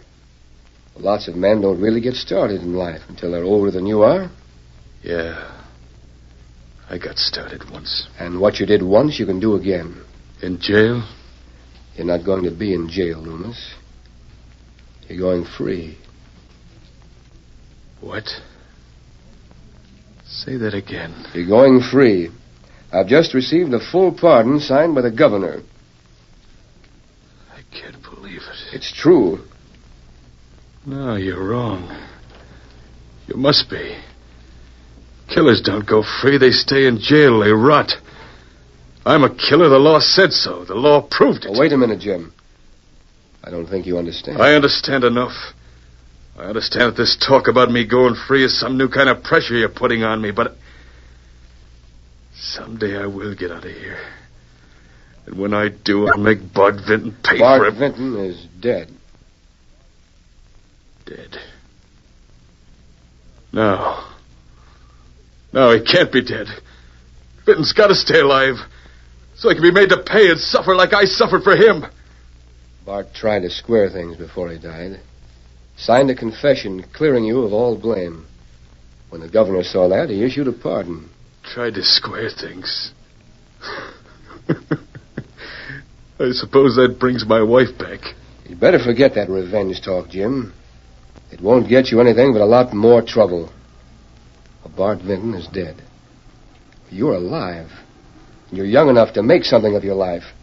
The biggest part of it is still before you. The only thing that's before is a chance to square myself with Ruth. Ruth? I thought your wife... Yeah, Ruth's gone. And Bart Vinton killed her just the same as if he'd shot her to death. But his wife's still alive. Oh, wait a minute, Jim. You're not going to pile your hate for Vinton onto his wife. Who says I'm not? When Bart framed me into this place, he killed Ruth.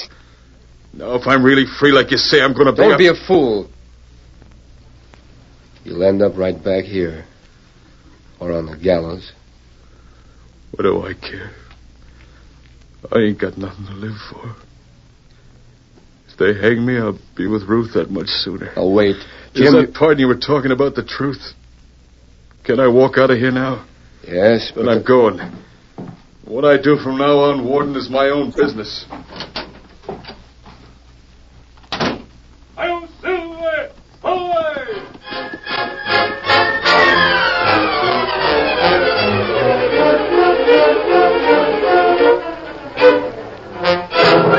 After overhearing the conversation between Jim Loomis and the warden, the Lone Ranger rejoined Tonto and Dan Reed a short distance from the prison walls. I'll bet Jim Loomis was glad to get his pardon. Not exactly, Dan. What do you mean? Sometimes a pardon seems small compared to 10 years of unjust imprisonment. Loomis wants revenge. That's right, Tonto. But the man he wants to kill is already dead. Well, then how can he... Somebody come. I think it's Jim Loomis. There's a saddle horse waiting outside the prison. And what we do? You and Dan ride back to camp. Wait for me there. I want to talk to Loomis. Get him up, Scout. Come on, Victor.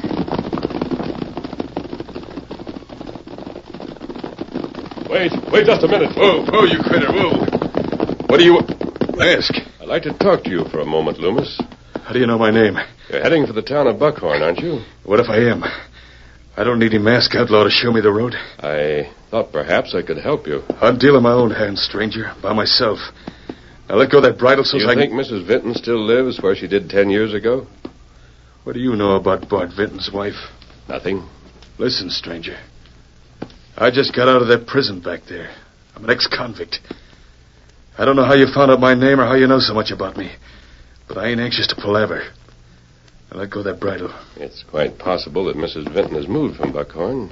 She might live over in Prairie Flats. That's the opposite direction. Yeah, she might. She might not. I'm going to pick up where I left off. Buckhorn's where she lived the last I heard about her. I know quite a bit about you, Loomis. Why you went to prison and what you intend doing now. Are you a lawman? No. Then no matter how much you know, you can't stop me. That's true, but... Unless you use one of them guns you're packing. I ain't healed. Suppose you do kill Mrs. Vinton. How will that help you? It's my business, not yours. The law can't stop me from thinking. If I do any more than that, they won't know till it's over. Now let go. All right, Loomis. I won't argue with you now. But I think I'll have something to say later on. Better mind your own affairs. Murder, or attempted murder, is my affair. Come on, Silver.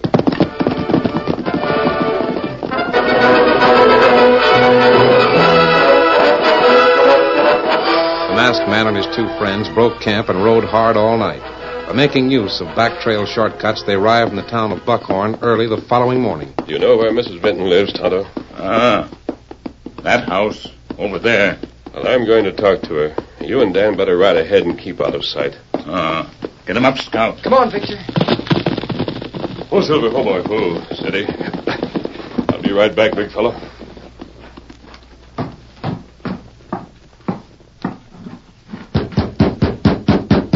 Who's there?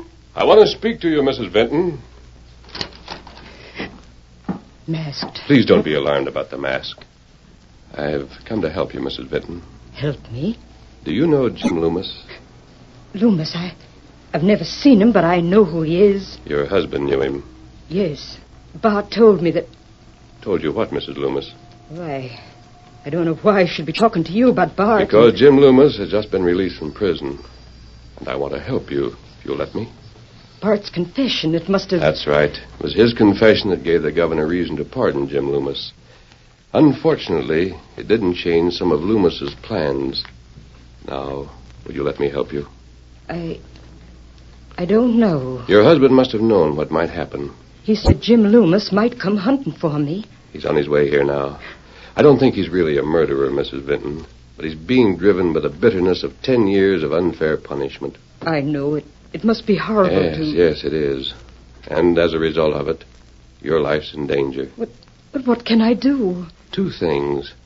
First, you can leave Buckhorn now and keep on going. Hope that Loomis never finds you. But I wouldn't know where to go. Or, if you're willing to take a chance, you might save yourself and help in the salvation of Jim Loomis. Salvation of Jim Loomis? Why should I care about that? Oh, no particular reason.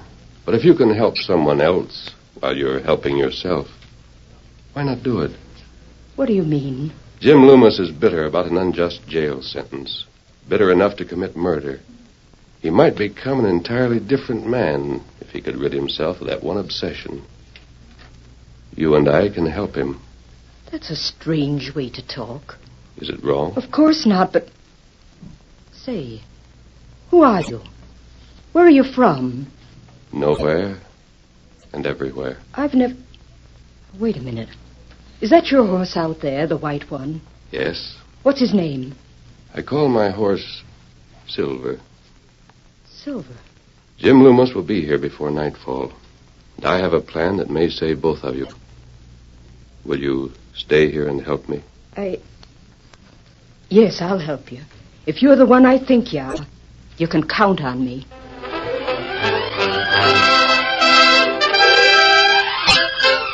The curtain falls on the first act of our Lone Ranger story. Before the next exciting scenes, please permit us to pause for just a few moments.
Now to continue our story.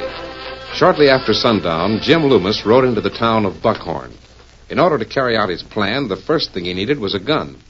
And oddly enough, the first man he encountered in Buckhorn was an Indian who was willing to trade a single-action 6-gun for the saddle Jim had taken from his horse. Here, a couple of $1 extra. Well, thanks. You're the biggest-hearted Indian I've ever seen. Tonto likes saddle. Tonto? Who's that? Oh, Tonto, that's me. Oh, that's your name, huh? Well, Tonto, thanks for the trade. You got a good saddle, and I got what I hope's a good gun. I'll buy you a drink. Going across the street to the cafe. Oh, me not drink. What's that? I thought all Say, a lot of changes can happen in 10 years, can't they? Well, thanks again, Tonto. I'll see you later. You see me later.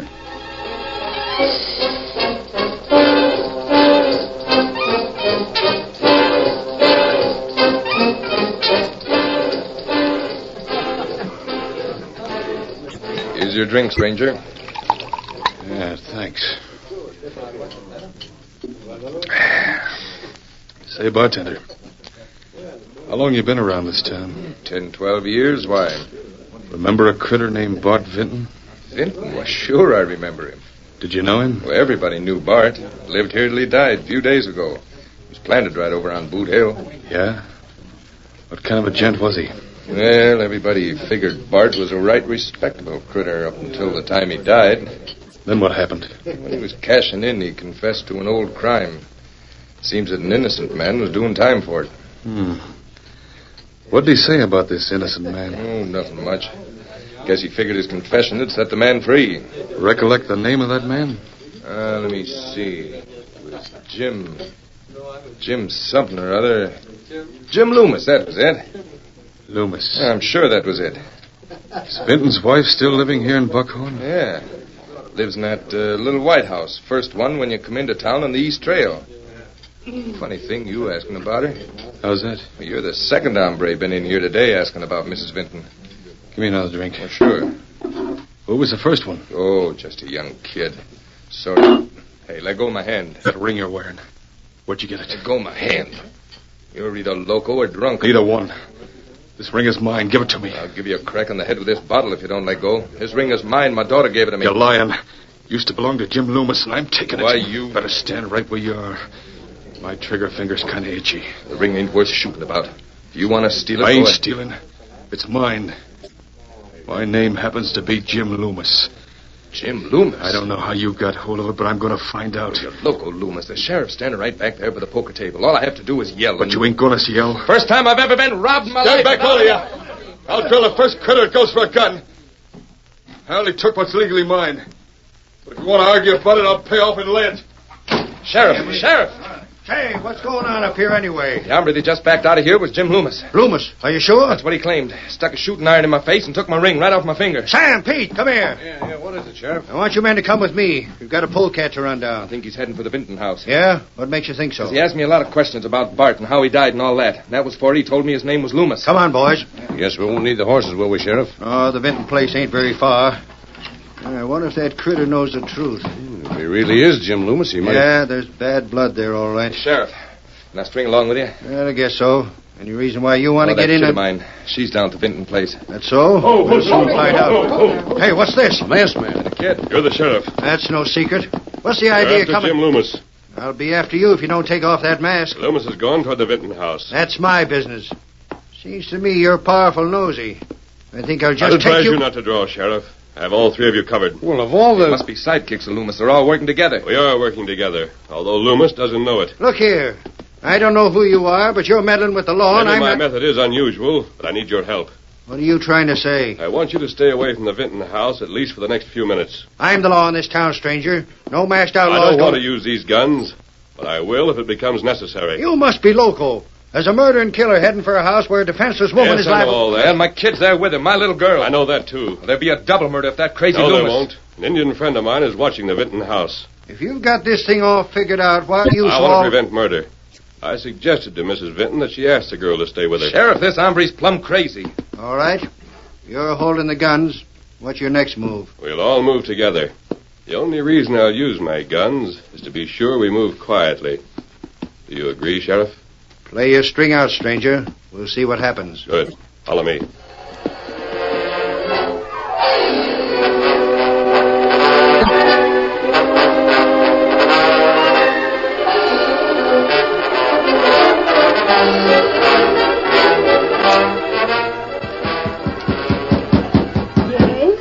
It's an old friend of yours, Mrs. Vinton. Open the door.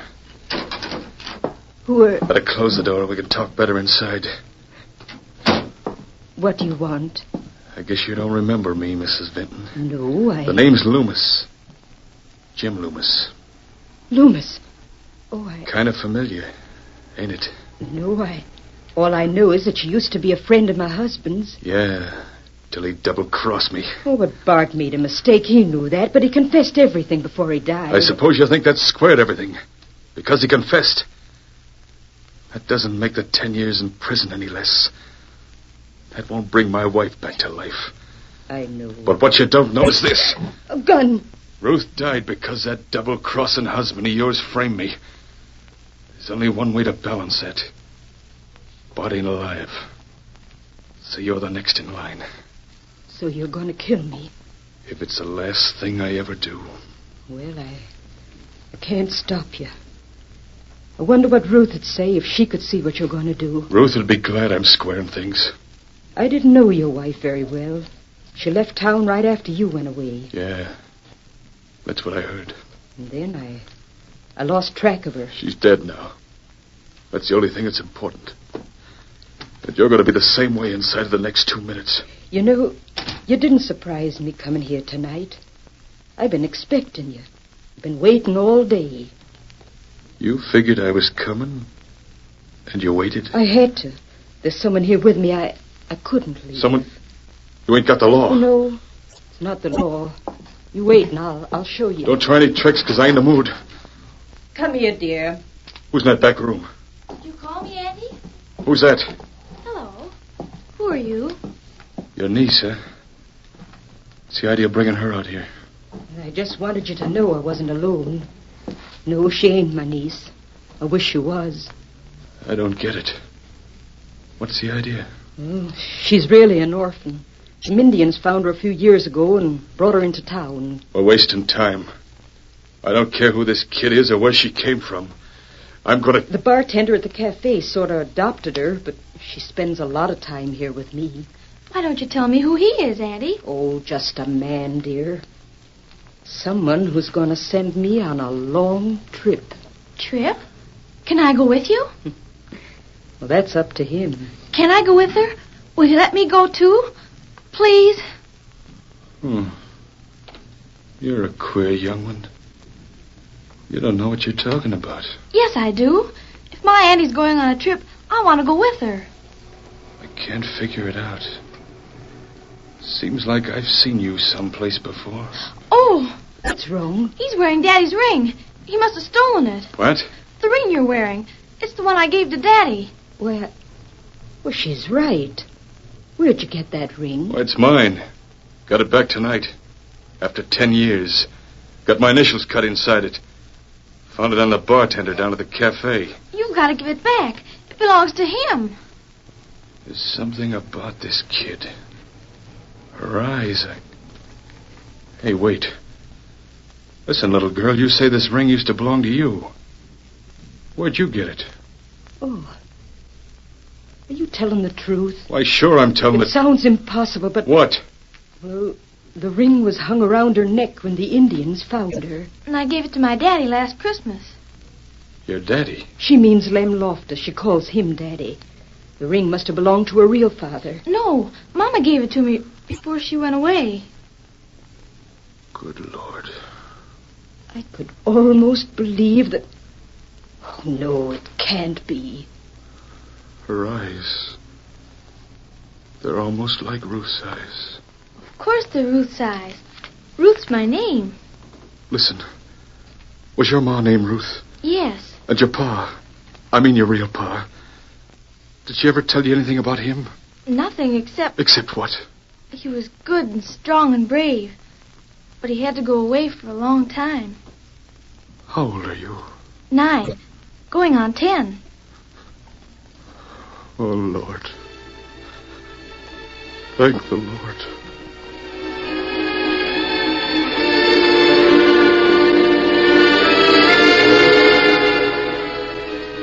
I've been a lawman for over 20 years, and I've never seen anything like that before.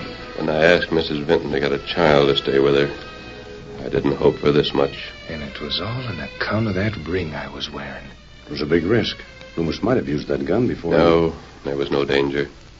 Tonto traded Loomis that gun for his saddle. It's loaded with blanks. Well, I'm sure that now Jim Loomis is through with guns for good.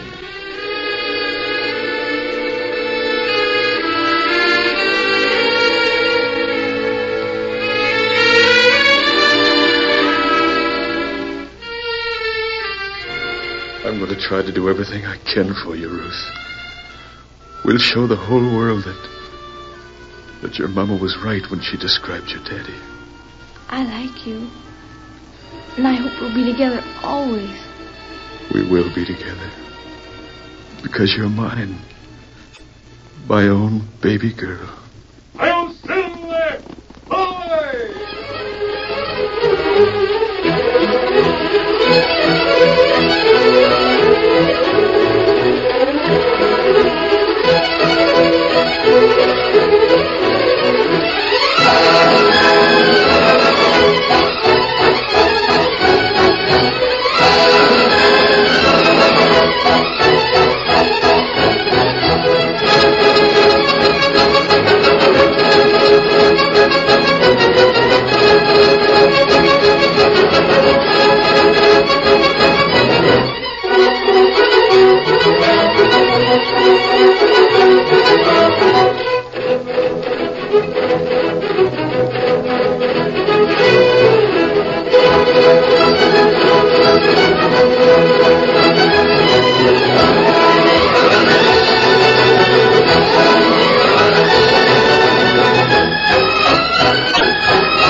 The story you have just heard is a copyrighted feature of the Lone Ranger Incorporated.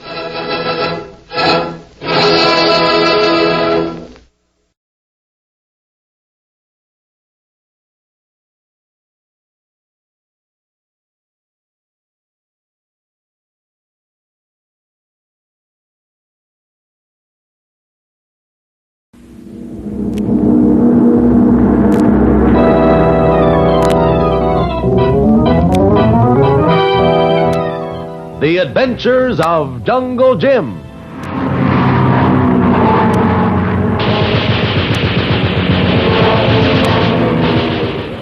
The Adventures of Jungle Jim is based on the characters to be found in the action pictures of the same name, which appear every Sunday in the Comic Weekly. If you haven't read this delightfully entertaining comic section lately, you have a pleasant surprise in store for you. It's the tops in entertainment for the whole family. You'll find the best cartoonists, humorists, and artists in the Comic Weekly.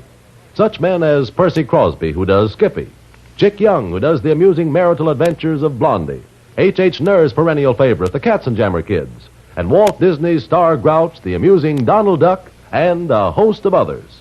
All in full color, all to be found in the Comic Weekly, which comes to you with the great Hearst and other Sunday newspapers from coast to coast. Don't miss it. And now, The Adventures of Jungle Jim.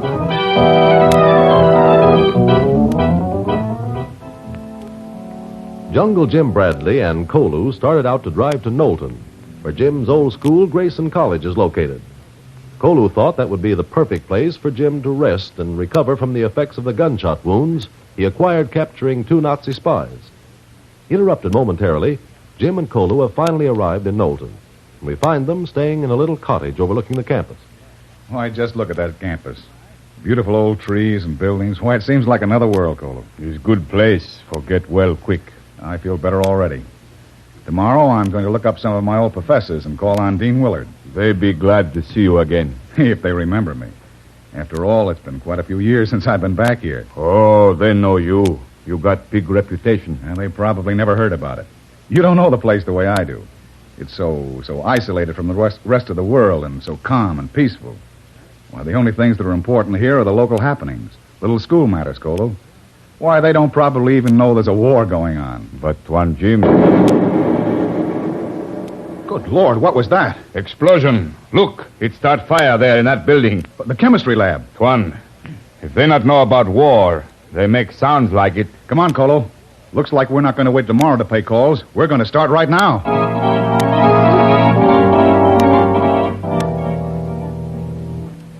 But Dean Willard, perhaps some student or instructor, was working on an experiment in the lab tonight. No, Jim. No one was in the building. We've checked. Explosions not just happen. Someone make them. Well, sometimes certain natural elements coming together at the right time can cause an explosion. This was not the result of natural causes, Mr. Bradley. What? Oh, Doris, I didn't hear you come in. Jim, allow me to present my secretary, Doris McCauley. How do you do? What do you mean, Miss McCauley, about the explosion? I mean, I think it was deliberate. No, Doris. Have you told Mr. Bradley about the notes you've received? Notes? Oh, well, they were written by some crank. I don't think so. Here, I've saved them. Here they are. Read them, Mr. Bradley, and see if you think they're harmless. I didn't want to mention them, Jim, because they throw suspicion on someone who was formerly here at the college. I see. I will destroy you as I was destroyed. It's unsigned. That's the first one. It arrived over 2 weeks ago. Well, this one says, first I will destroy everything you love, then you will go. Everything I love. That's the school here. And that note arrived this morning. Have you any theories as to who might have written these, Dean? Jim, I don't want to point an accusing finger at the man I've known for 20 years. Dean Willard, I can understand your feelings in the matter. But you must realize that the police are going to ask you questions about this business. Yes, you're right. Well, Jim, it was my unpleasant duty to discharge Professor Wiley about 3 months ago. Do you remember him? I should say I do. We used to call him Professor Loco. He always seemed a little mad. He's gotten much worse in the last couple of years. Neglected his classes, his appearance, talked to himself. He was constantly complaining that people hated him and were attempting to injure him in some way. Persecution complex? Exactly. Well, I put up with it as long as I could, but the chemistry department began to go to pieces, and I was forced to ask for his resignation. He made plenty of fireworks over that, Mr. Bradley. I was in the office when it happened. Yes. He said that at last he knew who it was who hated him, who had blocked his advancement. He meant you, Dean Willard. Yes, Jim. Ridiculous. Of course. I think I'll have a little talk with Professor Wiley. Perhaps we can clear this whole thing up tonight. Here we are. Up the stairs, Miss McCauley. I guess we better ring the bell. No answer. Does he live here alone? He has an old housekeeper, but she's probably gone home at this hour. Well, either he's not home or he doesn't want company. Say, wait a minute. What is it? The door. It's open. What are you going to do? I'm going in and have a look around. But suppose he comes back and catches you. I'll cross that bridge later. I'm going with you. Come on. All right. Pretty dark in here. I don't want to put on a light until I have to. I feel as though someone were watching us. There's another door. It leads into the professor's study. No one seems to have heard us. Reach for the light switch on the wall. Right, it ought to be over here someplace. Oh, there it is. I've got it. Well, there's nothing here. What'd you expect to find? I don't know, but I was getting so frightened walking around in the dark, nothing would have surprised me. I'm not used to this. I'm not used to it myself. Now, let's see. What are you looking for? Typewriter. Typewriter? Do you mean to say we broke in here to use Professor Wiley's typewriter? Yes, Miss McCauley. Why? Why? Because the threatening notes sent to Dean Willard were typewritten. You see, every typewriter has definite characteristics. Even the same make. Varies enough to identify the machine by the writing. Oh, I see. Do you, my dear? Professor Wiley. May I ask the meaning of this? Professor Wiley, I believe I can explain. Can you? Well, you'd better explain quickly before I call the police. What do you mean by breaking into my house this way? I wouldn't call the police if I were you. You might find it difficult to explain a few things yourself. Just what do you mean, young man? I mean the mysterious explosion that wrecked the chemistry building. So, that, too, is being laid at my door. I'm to be blamed for that, too. I tell you, there's a plot to discredit me. Someone is trying to ruin me completely. Where were you when the explosion occurred, Professor? Well, right here in my study. What right do you have to question me? Well, please understand, I want to help you if you're not guilty. Not guilty? Of course I'm not guilty. Then where were you just now? Where did you come from? Get out. Get out of my house. You realize that if you don't answer, you're pointing the finger of suspicion at yourself. Oh. At last you've all succeeded. succeeded in your plot against me. There's no plot against you, Professor Wiley. Get out! Get out! Send for the police. Have me put away. Justice. There is no justice. You're out of your mind, Professor. Perhaps. Perhaps I am. Persecution has done it. Persecution.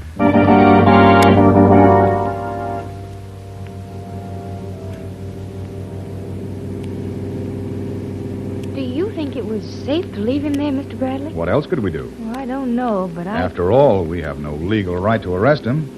We have no actual proof that he committed the crime. What are you going to do? I'm going to bring the police into this. Perhaps then we can force him to talk. You see, we'll have to swear out a warrant. Another explosion. Kolo!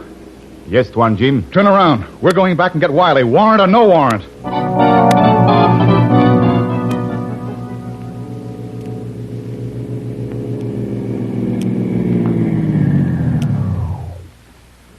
Here's Professor Wiley's house again. Come on. Kolo 2, Tuan? Yes, Kolo, I may need your help. Here's the door. Jim. Dean Willard, what are you doing here? I got worried about you and Doris coming here, and I went after you. You heard the second explosion? Yes, just as I was coming up the front steps here. Well, there's no doubt in my mind any longer about who set the explosions. It's Professor Wiley. Well, the man's definitely out of his mind. We'd come back to get him and have him put away. I'm afraid that won't be necessary. What do you mean? He's dead. Suicide. But he was alive not 10 minutes ago. A moment after the second explosion occurred, just as I was about to go into the house, I heard a pistol shot. I rushed in and found him dead in the study. Let's go in. There he is, lying on the floor before his death. He's dead, all right. He's still holding the gun in his hand. Yes, I see. Well, then, who set off the second explosion? It couldn't have been Professor Wiley. Why do you say that, Doris? Well, you said that you heard the pistol shot only a moment after you heard the explosion. Professor Wiley couldn't be in two places at once. Probably set a time bomb. Don't you think so, Jim? No doubt about it. But that isn't what puzzles me. Huh? Look where the gun is. What do you mean? In his right hand. Kolo understand, Tuan Jim. Gun in right hand. Bullet hole in left side of head. Exactly. Well, then you mean... That Professor Wiley was not a suicide. He was murdered. Murdered? But who? Yes. Who would you say was the murderer, Dean Willard? Who, Bradley? Don't touch that gun. Too late, Jim. I've got it.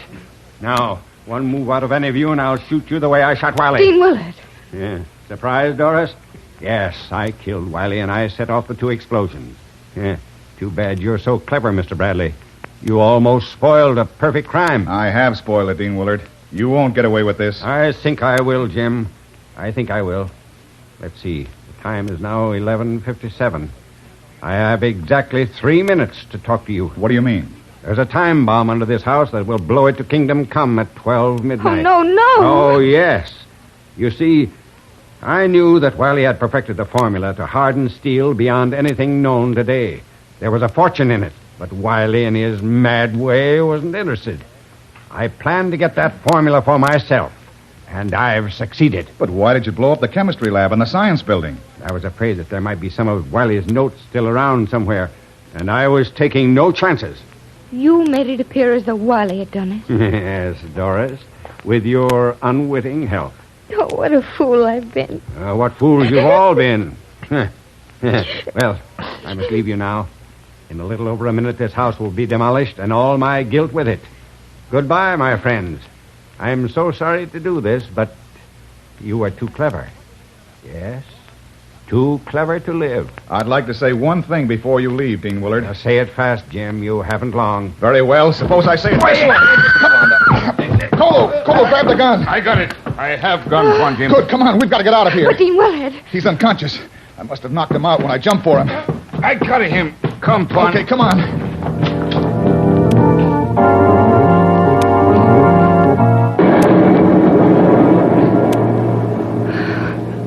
Miss McCauley, are you all right?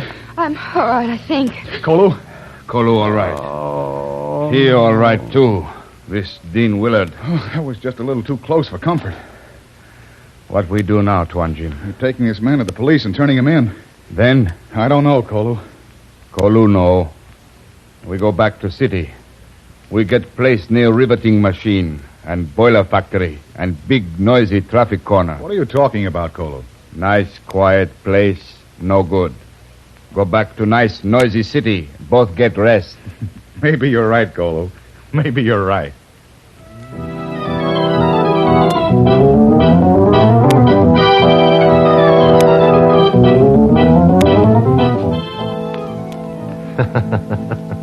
Perhaps there's something in what Kolu says after all. We have a private little theory about Jim Bradley. We think that he's just one of those men who don't have to look for adventure, because adventure looks for them. Listen in again next week for another exciting adventure of Jungle Jim. Remember, you can follow other adventures of Jungle Jim every Sunday in the Comic Weekly. Pages and pages of comics and action pictures in full color.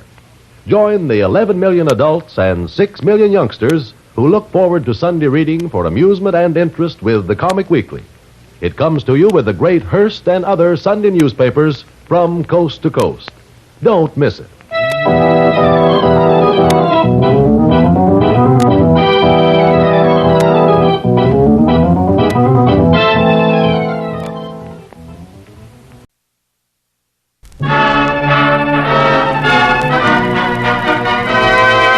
This is the United States Treasury Department.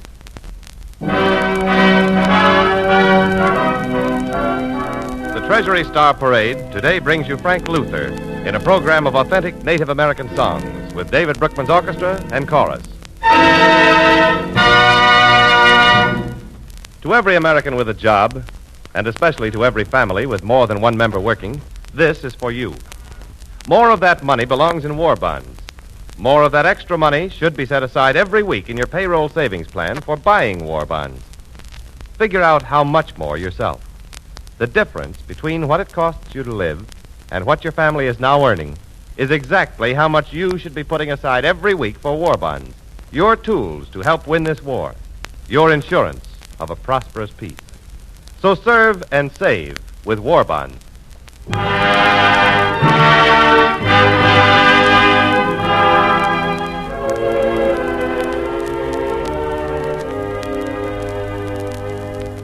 Praise God from whom all blessings flow. Praise Him, all creatures here below. Praise Him, all of the heavenly host.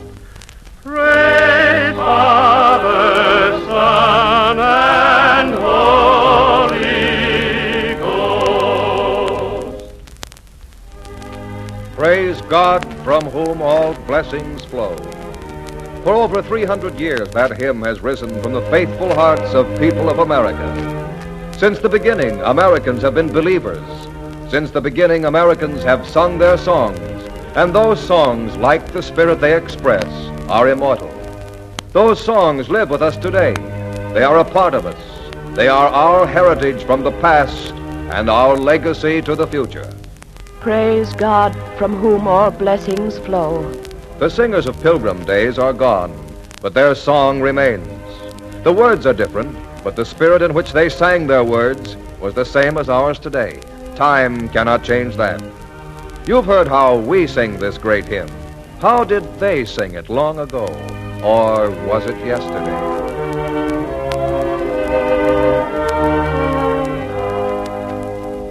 Shout to Jehovah, all the earth.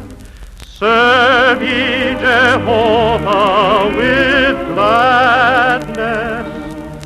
Before Him come with singing mirth. Know ye Jehovah, He God is. Such were the words uttered deep from the faith of singing America 3 centuries ago. And on such faith, Americans conceived a way of life under God. And America that could sing could also have a voice like thunder. Give me liberty or give me death. All men are created equal. Resistance to tyrants is obedience to God.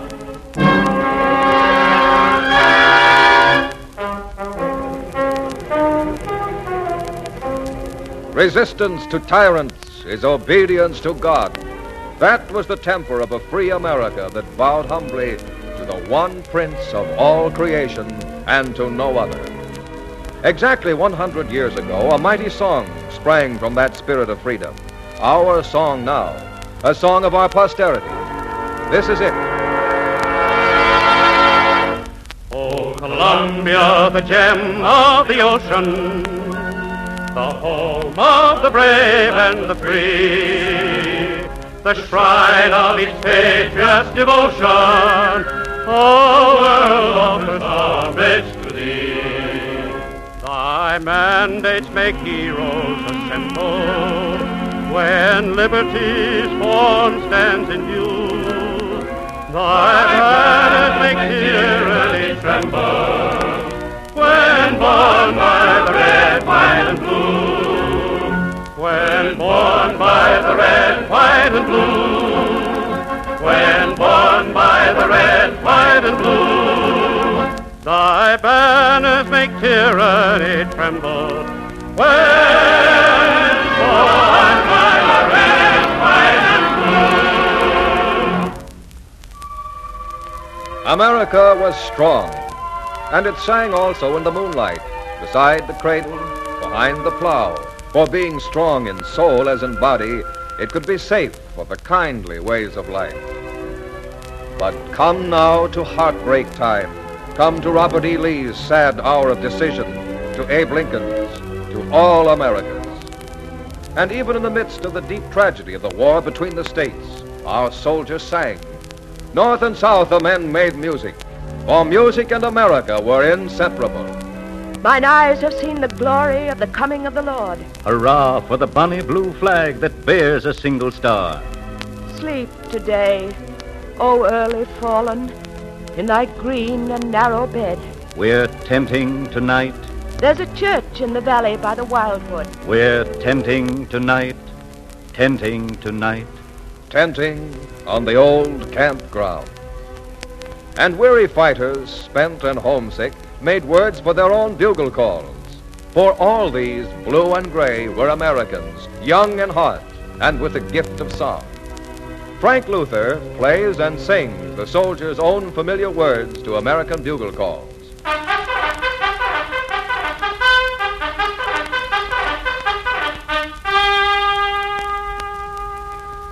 Some of our bugle calls go back to the Normans. All of them go back to 1864. The soldiers in the Civil War, I should say the war between the states, made up words to the bugle calls like Reveille, which you've probably heard. I can't get 'em up, I can't get 'em up, I can't get 'em up in the morning. I can't get 'em up, I can't get 'em up, I can't get 'em up at all. The corporal's worse than the privates, the sergeant's worse than the corporals, lieutenant's worse than the sergeant, and the captain's worst of all. Mess call. Soupy, soupy, soupy without a single bean. Porky, porky, porky without a streak of lean. Coffee, coffee, coffee without any cream. Remember, all these words were made up by soldiers of the North and the South in the Civil War. Sick call. Come and get your quinine and come and get your pills.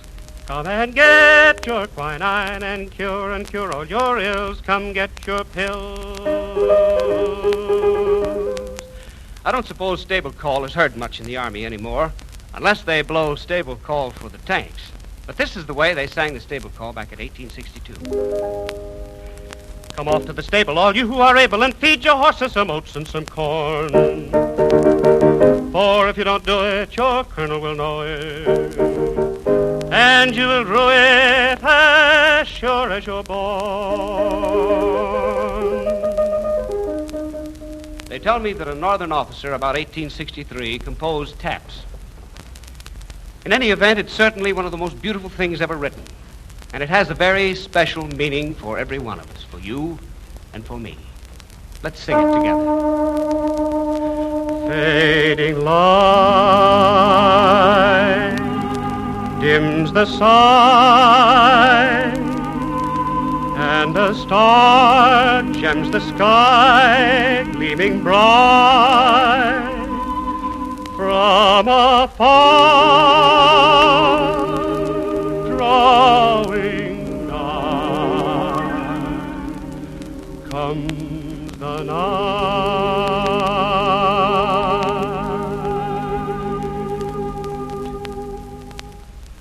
Taps for the weary, taps at sundown for the battle worn. But it was reveille at dawn for one woman of 50 years ago. A woman stood on the summit of Pike's Peak 50 years ago as dawn broke over the world below.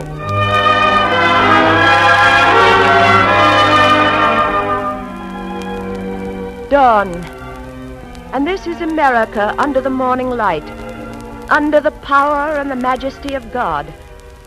And this is the majesty of America, my country, land of the singing people, land of the working people, land of the golden life growing on the rich prairies, the wheat, the corn, the multitude of growing fruitful things, land of the limitless skies, land of the mountain barriers, America. This is America, and I must sing of her. O King of the universe, give me a song. Give me a song for all this splendor and this plenty. Give it to me, and I will give it to America. America, the beautiful.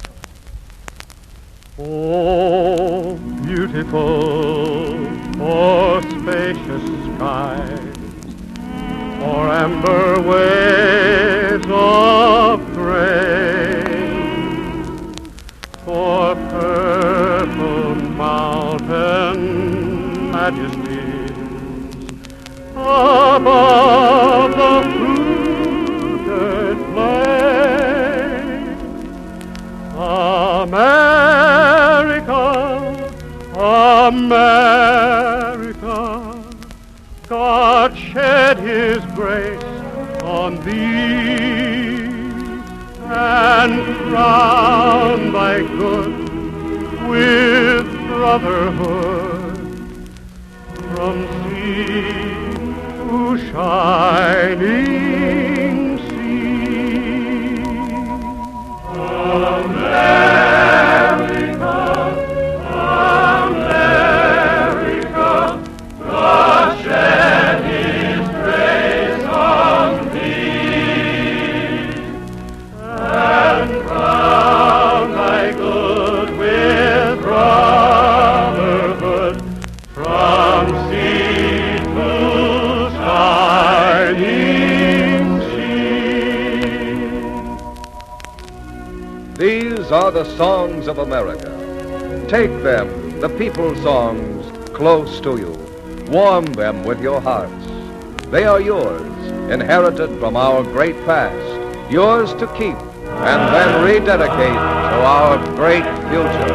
With brotherhood from sea to shining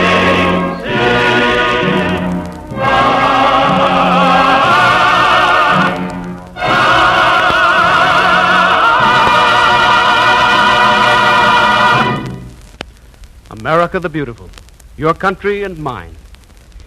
Maybe your part of it is only a little farmhouse out on a prairie or a flat in a crowded city, but it's yours. That's what makes it beautiful. The church you go to, the opinions you hold, they're yours too. And they're as precious as anything else in the world. Men are giving their lives to preserve them. How much are you investing to save them? Shortly after Pearl Harbor, when America was still on the defensive, you were asked to do your bit by putting at least 10% of your pay into war bonds every payday. And you did your bit. But America is on the offensive now, and you've got to do your best. You've got to increase the amount of money you're setting aside every payday to buy war bonds. The only ones to say how great that increase should be are you and your family. So figure it out yourself. Simply subtract how much it costs your family to live from how much the family is now earning. And the answer is your answer to how much your family should be investing in war bonds. Figure it out now.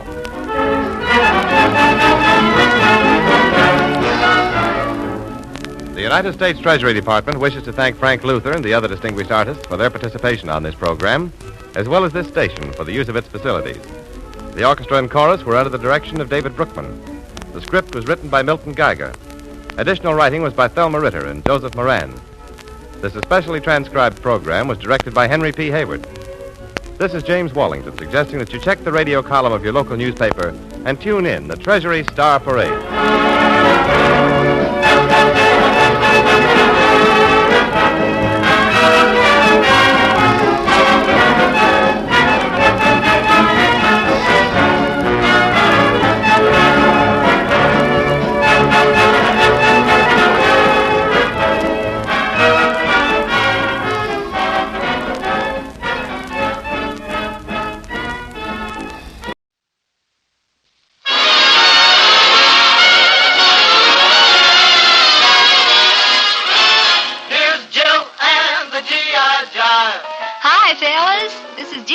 Inviting you to join me at the jukebox for another session of G.I. Jive. If you like phonograph records, you're in business. And if you like Benny Goodman, Lena Horne, the King Sisters, and Harry James, why, you're in solid, because they're in the jukebox now waiting to spin. And we won't keep them waiting any longer. Here goes the first nickel for Benny Goodman's fine old record of Sugarfoot Stomp.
Was B.G.'s Sugarfoot Stomp, played by special request for the Chairborne Commandos at APO 726, Sergeant M.L. Davison, and the men at APO 678. Now one of Lena Horne's most recent records, I Didn't Know About You. And here's something that maybe you didn't know about this song. The melody is an old saxophone chorus that Johnny Hodges used to play with Duke Ellington under the title of Sentimental Lady. You probably know it. We've played it in the jukebox. Well, anyway, a fellow named Bob Russell, who has a habit of putting words to those old Duke Ellington melodies, put words to Sentimental Lady. Lena Horne sings those words now. I Didn't Know About You.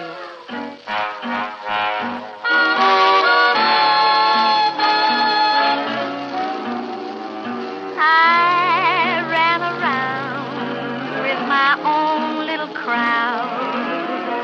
The usual laugh, not often but loud. And in the world that I knew, I didn't know about you. She'd sing after the ring on the merry-go-round, just taking my fun where it could be found. And yet what else could I do? I didn't know about you. Darling, now I know I had the loneliest yesterday. Every day in your arms, I know for once in my life I'm living. Had a good time every time I went out. Romance was a thing I kidded about. How could I know about love? I didn't know about you.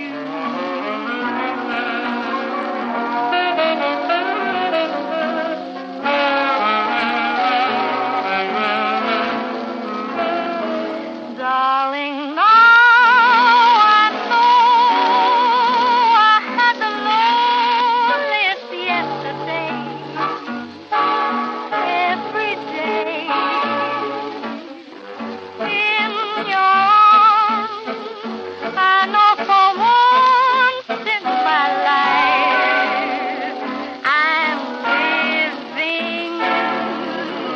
Had a good time every time I went out. Romance was a thing I kidded about. How could I know about love? I didn't know about you.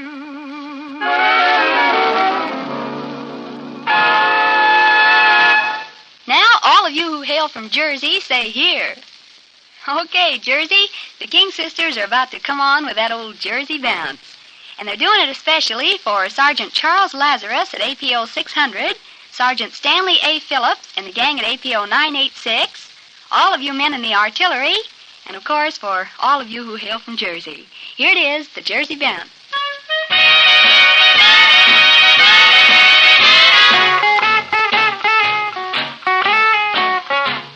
They call it that Jersey bounce, a rhythm that really counts.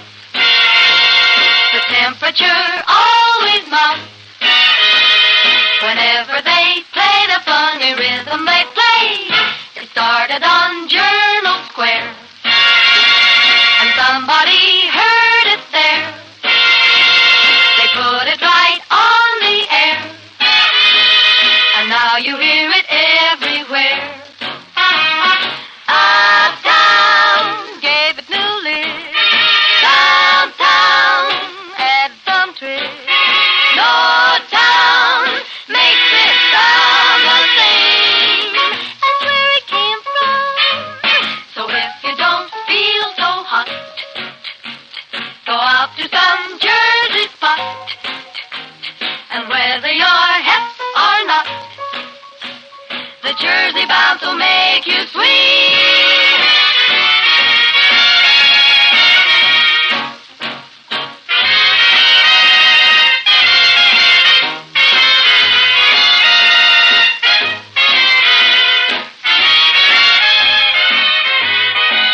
Hey! Da-do-da-da. Da-da-do-da. Ha-ha-hee. And now you hear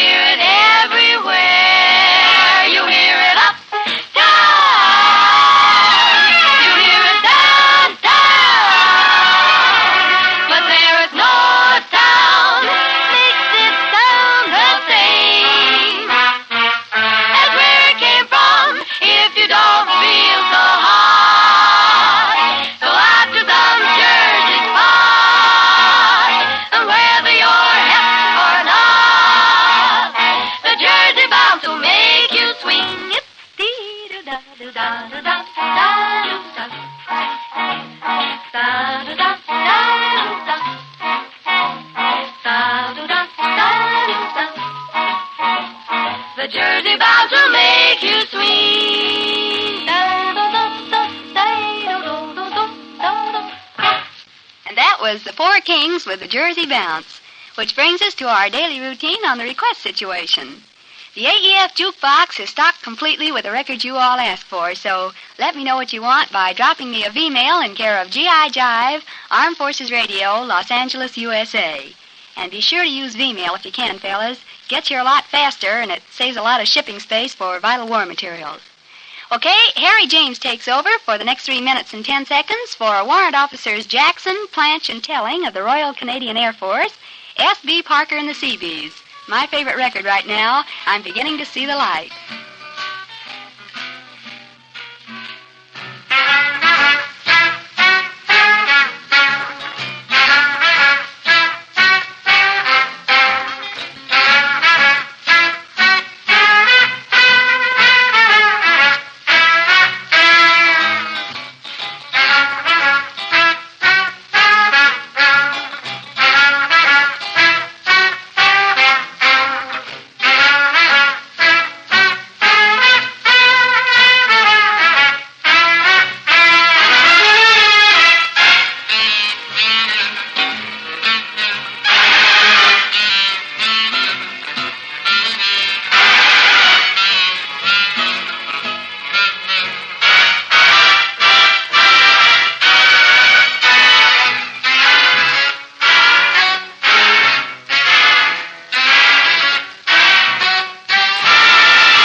I never cared much for moonlit skies. I never winked back at fireflies. But now that the stars are in your eyes, I'm beginning to see the light. I never went in for afterglow or candlelight on the mistletoe. But now when you turn the lamp down low, I'm beginning to see the light. Used to ramble through the park, shadow boxing in the dark. Then you came and caused the spark that's a forlorn fire now. I never made love by lantern shine. I never saw rainbows in my wine. But now that your lips are burning mine, I'm beginning to see the light.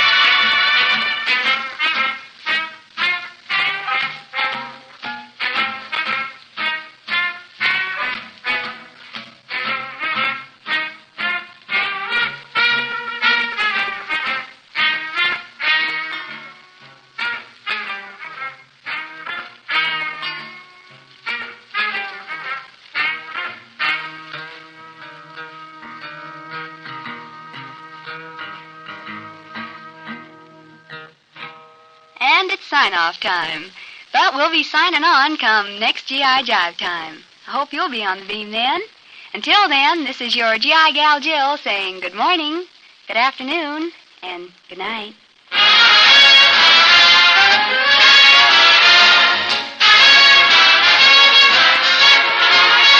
This is the Armed Forces Radio Service.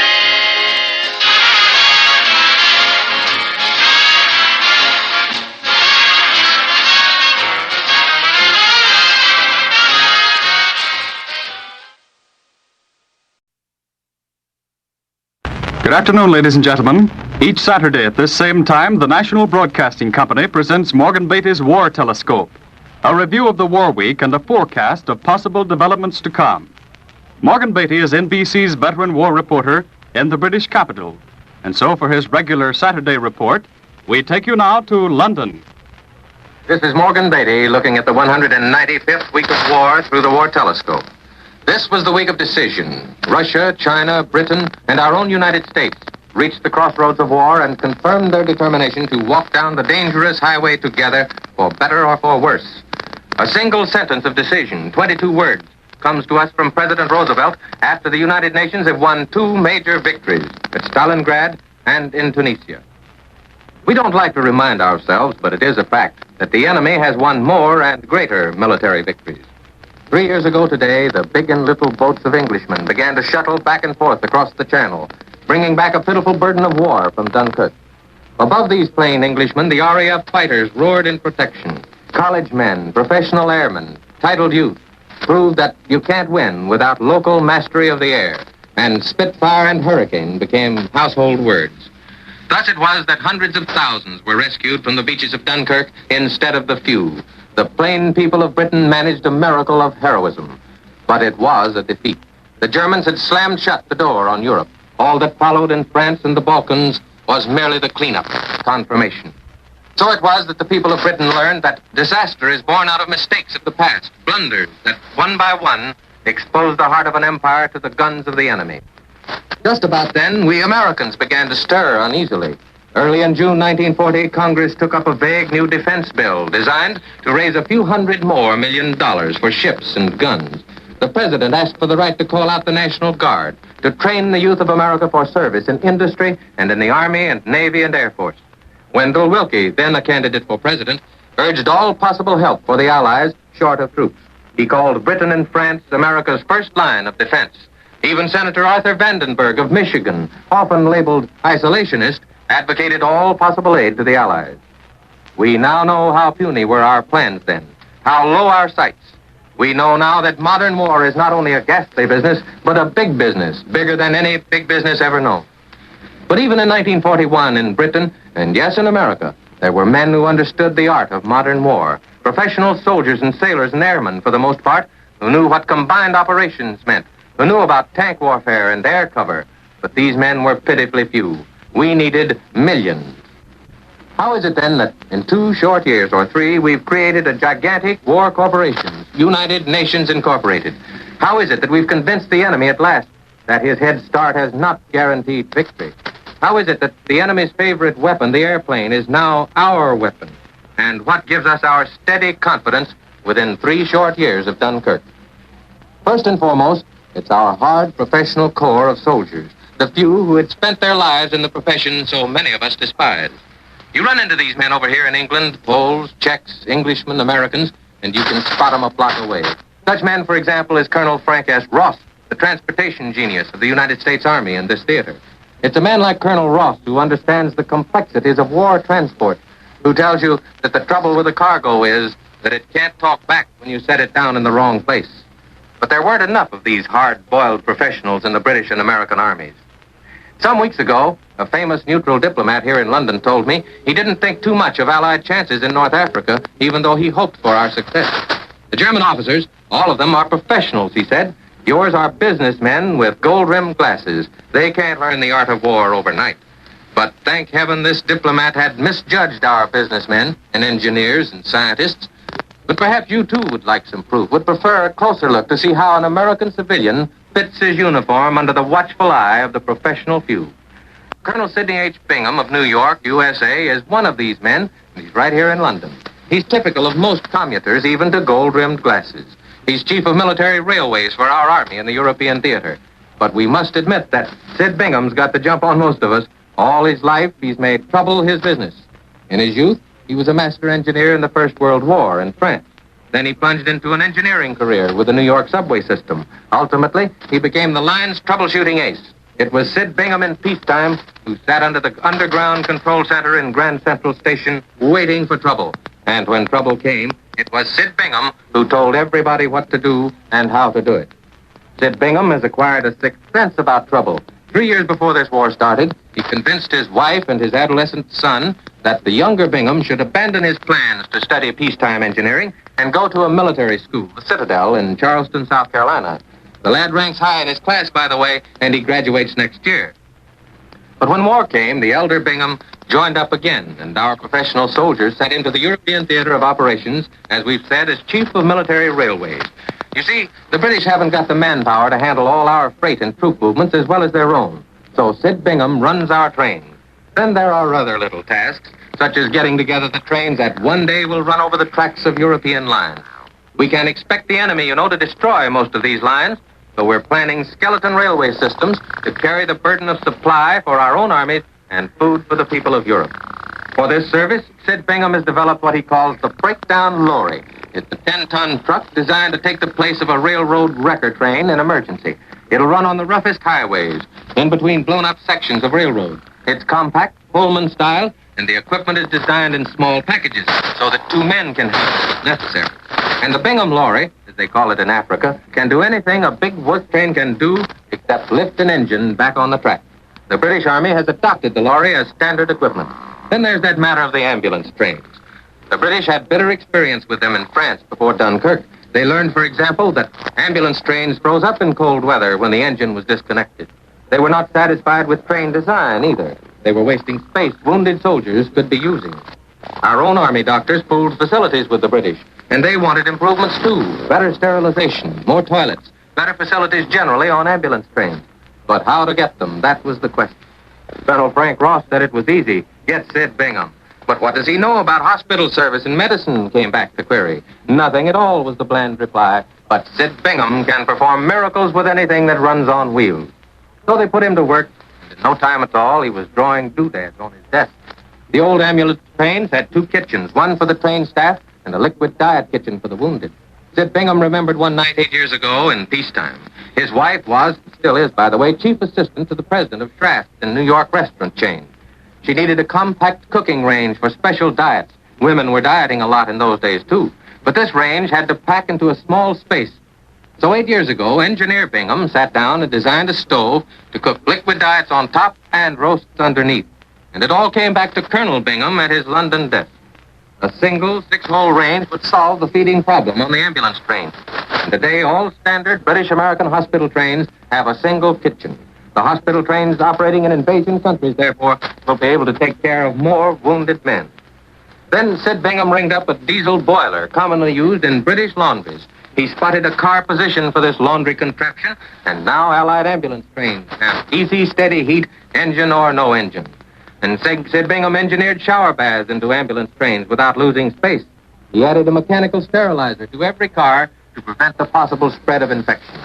14 of these ambulance trains are now ready to run on the rails of Europe, and there'll be twice that many ready in a shorter time than you'd think. But still, Colonel Sid Bingham was not satisfied. The space lost to make way for long stretcher poles worried him. But here he is, Colonel Sidney H. Bingham, to tell us for the first time about one of the truly great discoveries of modern warfare. A simple but revolutionary step forward with untold values for peacetime, too. Colonel Bingham, won't you tell us about it? Well, Morgan, it's too simple. Now, Colonel. All right. You have invented the first collapsible stretcher, an American gadget that may revolutionize the handling of wounded men and save 40% in medical personnel. Now, how did it all happen, sir? I noticed the loss of space on ambulance trains. Space left to make way for long stretcher poles. The doctors assured me there was seldom a compelling need for rigid poles, except for rare spinal cases. Collapsible tubing seemed to be the answer. The tubing could be telescoped within itself, and the stretcher could be carried to the battlefield. All done up in an accordion package with a strap the same as we carry our gas mask. Then, our Medical Corps gave me reports from Africa. Tank crews were having trouble handling their wounded, getting them back into the dressing stations because tanks carry no stretchers. And reports from Australia reveal that jungle brush interfered with the stretcher bearers. The poles tied down both hands, or else 4 men had to be used. This interfered with the comfort of wounded men. Then take submarines and small ships. They can't manage room for heavy, rigid stretchers. Am I to understand, then, that nobody has successfully tackled this problem before in all the long history of warfare? That's right. So far as I know, the stretcher simply has not caught up with gadget warfare. So I tried to design a stretcher adaptable for all kinds of modern warfare, for deserts and jungles, for oceans and the air. There are straps close to each end of the new stretcher. In an emergency, a single man can double it up and carry a wounded comrade. 2 men make various kinds of pack saddles and carry the man through the jungle without losing the use of their hands. It can be inflated for comfort or to sustain a man in the water. A single man can carry a stretcher on the battlefield like a gas mask. It stows away in a plane or tank. The accordion stretcher, and nobody ever thought of it before. And it is, as you said, almost too simple for words. But where'd you get all these collapsible ideas for compact things, Colonel? From packing away people in the subway, I suppose. Oh, you're the man responsible for sardining the New York public all these years. It's about time you turned out something for man's comfort. But now that you've invented all these things, that leaves you with nothing to do but run our railway trains over here. That only takes 23 hours a day. What about that idle hour, Colonel? Oh, kidding aside, Morgan, I am working on a new gadget. You see, the medical corps has a portable hospital now, but it's pretty complicated, a bit too complex for use. Close up under the guns of the front lines. I'm working on a sort of an ironing board type operating room. I don't know how that's going to turn out, though. I do, Colonel. It'll be about the size of a spectacles case, and the surgeons will carry it in their breast pockets. It'll unfold into a Mayo Brothers operating room complete with nurses. But seriously, we ought to let the radio audience in on the rest of the story of Sid Bingham, Army magician extraordinary. You come by your inventive instincts honestly. Your great-grandfather was the famous William Hedley of England, popularly known as the father of the modern locomotive. He's the man who proved that a smooth steel wheel would run on a smooth steel track. And you've been elected to full membership in the British Institution for Mechanical Engineers. The only American officer, incidentally, so honored. If the United States Army adopts your accordion stretcher, you will receive only $40 for the invention, standard Army pay for such things, and will make it available free to all Allied armies. If my friend, the worldwide or wise diplomat, would spend a little more time looking around him, discovering men like Colonel Bingham, he'd understand more about why the Axis folded in Tunisia when it did. He'd know why we were converting American businessmen into professional soldiers faster than it's ever been done before in history. And he'd know why President Roosevelt can put up together a 22-word report to us on decisions of strategy with complete confidence that the strategy will be carried out on schedule. As a matter of fact, thousands of men are learning the art of war more rapidly than Hitler ever dreamed that art could be mastered. And these men are improving on the technique of war, inventing devices useful in war, and most of them will be useful in peace, too. Like the Bingham lorry we've told you all about, and the Bingham accordion stretcher. Yes, my friend, the world-wise diplomat, would know better about things. And he'd know why Prime Minister Winston Churchill and the President, together with Stalin in the East, can write the ticket on war strategy and confidently expect admission to the grandstand of victory erected by none other than United Nations Incorporated. And now this is Morgan Beatty saying so long until next Saturday. You've been listening to War Telescope, a weekly report on the war as seen from London by Morgan Beatty, NBC's veteran war observer in the British capital. Mr. Beatty is presented every Saturday at this same time, so be sure to tune in again a week from now. The program came to you from London and New York. This is the National Broadcasting Company.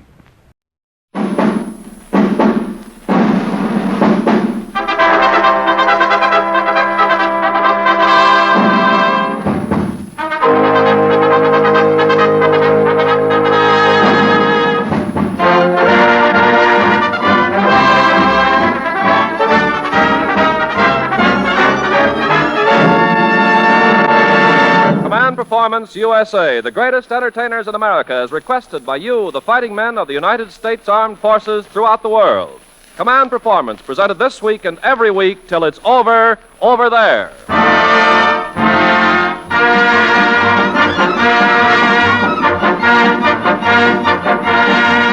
Okay there, India, Burma, and China, pop over the top of the world and slip into a front row seat here in Hollywood, as the whole AEF comes home for that international 30 minutes when the stars come out to answer your letters to Command Performance, care of the Special Service Division in Los Angeles.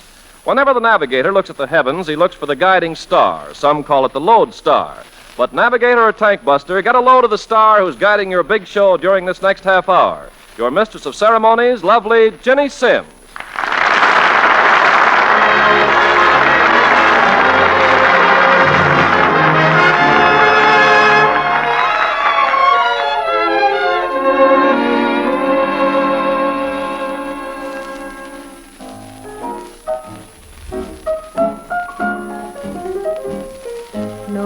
To talk with all by myself. no one to walk with, but I'm happy on the shelf. Ain't misbehaving, I'm saving my love for you. I know for certain the one I love, I'm through with flirting, it's just you I'm thinking of. Ain't misbehaving, saving my love for you. Like Jack Horner in a corner, don't go nowhere, what do I care? Your kisses are worth waiting for. Believe me, I don't stay out late, don't get to go. I'm home about 8, just me and my radio. Ain't misbehaving, saving my love for you.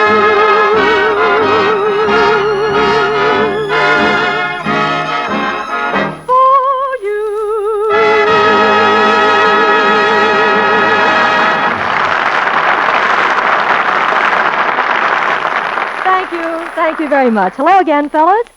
Say, before I go a step further, can one of you in Australia explain this letter from Sergeant Ross Brown? He says, command performance is top.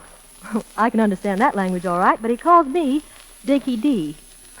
Dinky D Sims, how about that? And even the censor adds a line saying, not only Dinky D, but fair dinkum. Please tell me, is that bad or is that bad? Well, now, pointing our beam in another direction, I'm calling the sick bay personnel at Navy 8025 and sending love to all of you CBs the world over. And swinging north, we acknowledge word from Susie the cook at Dutch Harbor. What's cooking, Susie? From Sergeant Jimmy Rudy, formerly of Cleveland, we got this opinion. One night, I heard a Japanese female vocalist, and brother, no wonder those Japanese are land hungry. If I had to listen to singing like that, I'd want to get away, too. Well, speaking of the right kind of music for the AEF, Command Performance hangs out a tune on the international line that'll please thousands of you. It's the whole band of Freddie Martin and Freddie's great arrangement of Claire de Lune.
Thank you, Freddie Martin. That was really beautiful. And fellows, the Martin aggregation will be back in a jiffy. A request now from a bunch of CBs at Navy 8035. George, Slick, Three Striper, and Kinky. They say, get Gene Autry on command performance or else. Or else we'll be very disappointed. And out in little South Dakota town, a mother says, please have Mr. Autry sing for my handsome sergeant son, Clyde, whom I haven't seen in 3 years. Well, Mother, for your handsome sergeant in the South Pacific, here's another handsome sergeant. Come on out here, Gene Autry.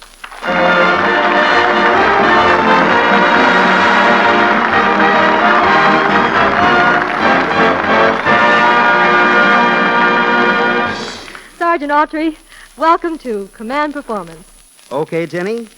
And fellas, for Callahan and the gang at APO 827, for Private Vernon Taylor and friends at 954, and for all you cowhands who quit punching cows to punch Hitler out of North Africa, and for all you guys everywhere, here's Eddie and Jimmy Dean and Johnny Bond gathering around to help me out on a brand new tune. I'll be back.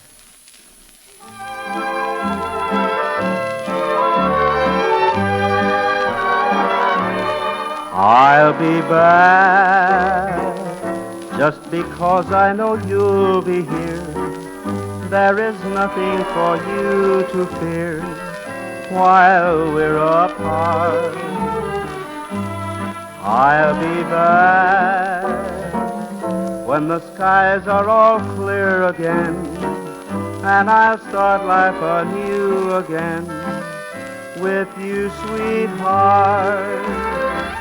There'll be times when I'm lonely, and I'll miss you, I know. But I'll have my dreams of you wherever I go. I love you so. I'll be back when the storm clouds have turned to blue, and you know I'll be true to you, 'cause I know you'll be here. I'll be back. I'll be back. Just because I know you'll be here. There is nothing for you to fear while we're apart. I'll be back. I'll be back when the skies are all clear again, and I'll start life anew again with you, sweetheart. There'll be times when I'm lonely, and I'll miss you, I know. But I'll have my dreams of you wherever I go. I love you so. I'll be back. I'll be back when the storm clouds have turned to blue, and you know I'll be true to you, 'cause I know you'll be here.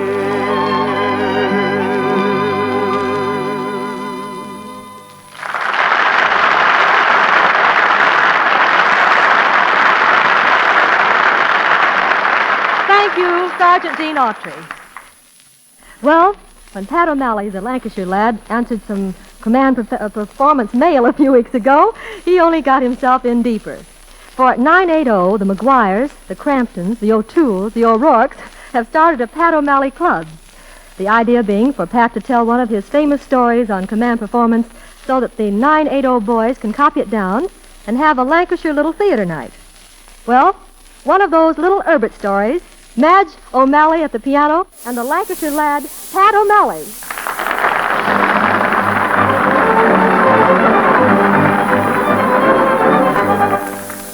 No doubt you recall the Pinwinkles and their son, little Herbert the Fiend, who had made their lives one long disaster from the moment that he had been weaned. When he was born, Herbert's parents were torn between love and remorse. His mother had wanted a daughter, his father a dog or a horse. Now, for years, they had puzzled and fretted and plotted and cudgelled their brains for a way to get rid of young Herbert without getting hung for their pains. One day, Father got an idea. "This will do it," he said to his spouse.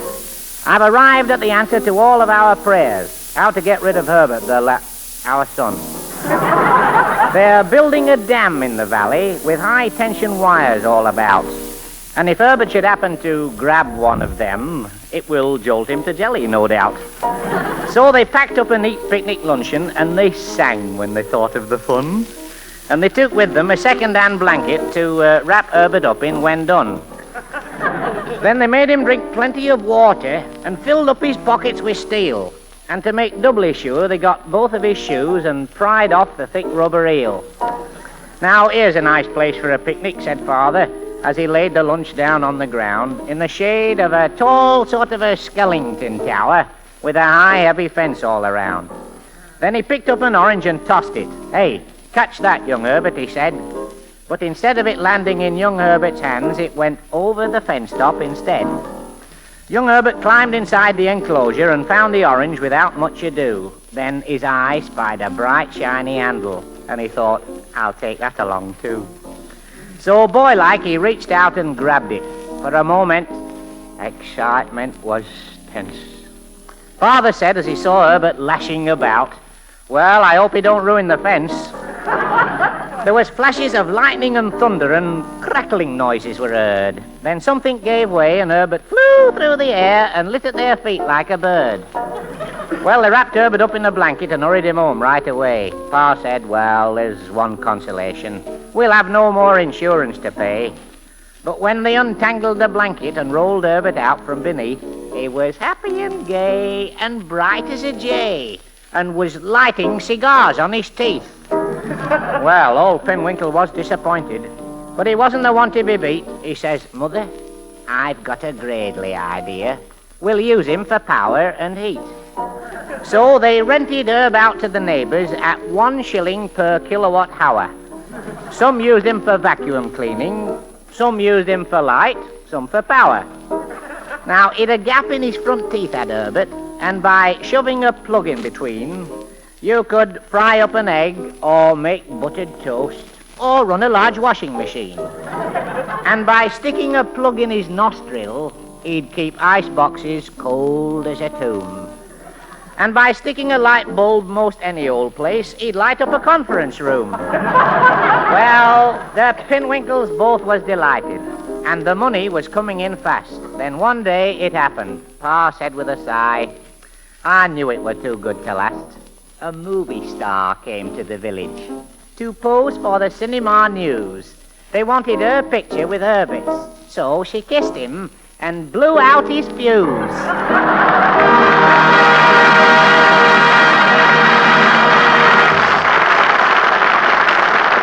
Thank you, Madge and Pat O'Malley. And now, the spotlight of command performance falls again on that band so many of you asked for. This time, we're tipping our hats and our hearts to the U.S. Marines and the Coast Guard, and tossing a white gardenia to all of you women overseas. Freddie Martin's orchestra, his singing saxophone, with Gene Walsh in the vocal department, and that great hit tune, Don't Get Around Much Anymore.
Missed the Saturday dance, heard they crowded the floor.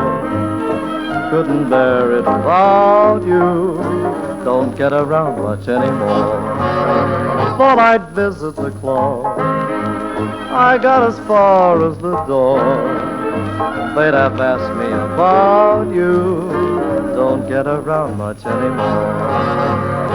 Oh, darling, I guess my mind's more at ease.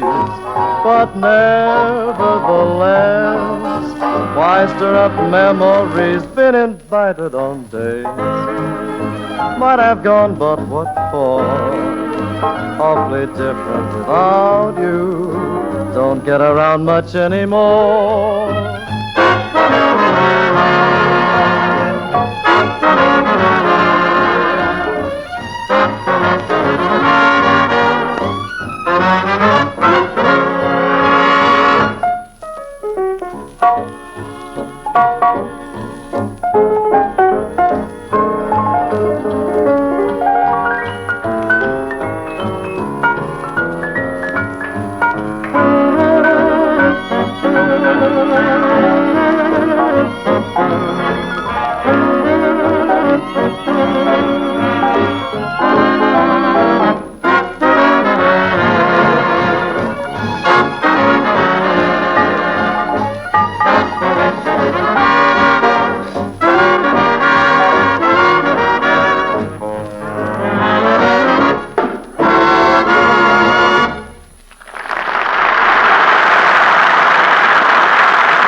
Freddie Martin, your whole orchestra, and Gene Walsh. Fellas, with the Command Performance Orchestra, it's Gene Autry again with his grand tune, Be Honest With Me.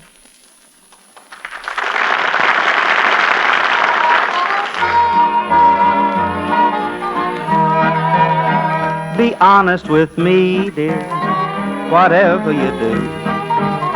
Remember you're mine, dear, so always be true.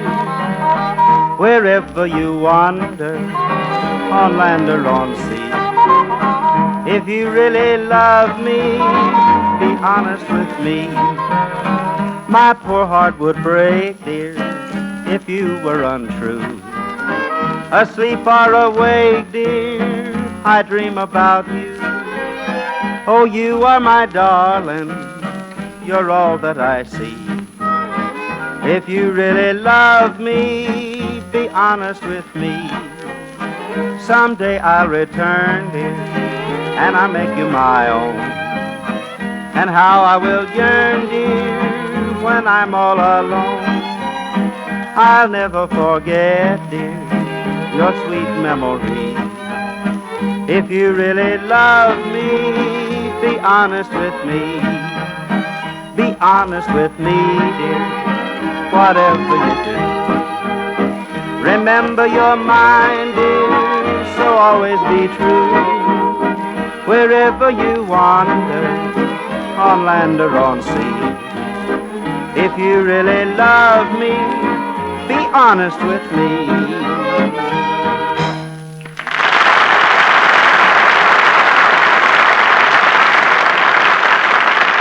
Well, fellas, before that little man starts turning out the lights, I'd like to ask Frankie Leitner to take charge of the concert grand and help me tie up a little package of some of those songs you love. For example, out there at 948, a lot of you go in for this one. Never thought I'd fall, but now I hear the call. I'm getting sentimental over you. And Paul Rucker and those 5 engineers who write from New Guinea, how about this one, remember? I don't want to walk without you, baby. Walk without my arm about you, baby. I thought the day you left me behind,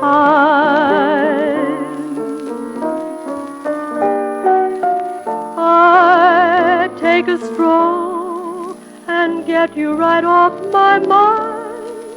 But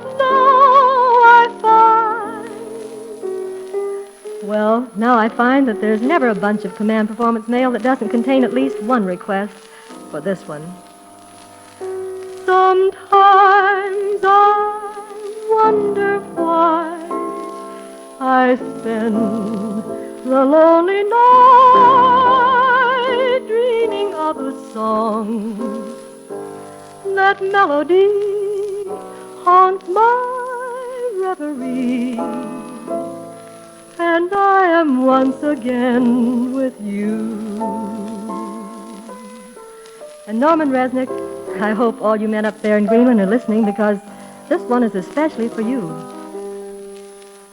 When the deep purple falls over sleepy garden walls, and the stars begin to flicker in the sky, through the mist of a memory, you wander back to me, breathing my name with a sigh. But when it comes to the Minesweep Navy, they'll argue all night over this, just what to request from command performance. It's often settled by this song. Skylark, have you anything to say to me? Won't you tell me where my love can be? Is there a meadow in the mist where someone's waiting to be kissed? I guess I better stop this now, because the orchestra will be getting fidgety soon, so it's hello from home to the terrible three at 959 and 953. And for Corporal Newton and the Sourdough Roadhouse gang up north, Nellie the Pig, Skookum Jim, and Harry the Whale, we move closer to the goal line with a song hundreds of you have asked for. Maybe this title does things to you. You'd be so nice to come home to. You be so nice to come home to. You be so nice by the fire, while the breeze on high sang a lullaby. You be all that I could desire,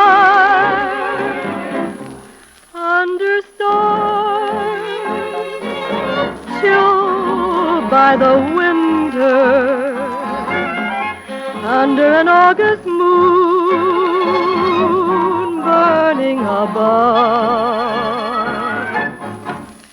You be so nice, you be paradise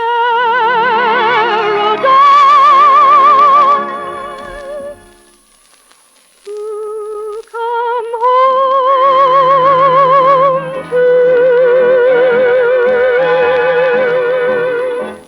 And love. Well, men, that's just about all we can squeeze into that overseas kid. We have to run now. Those wonderful letters you write to us really make us feel that Greenland, Iceland, Africa, the South Pacific, and all those spots where you're doing your stuff aren't so far away after all. And we hope that command performance makes you feel that home isn't so far away either. Well, this is Jenny Sims sending all our love and all our thanks to the AEF and wishing you the best of the best from the USA.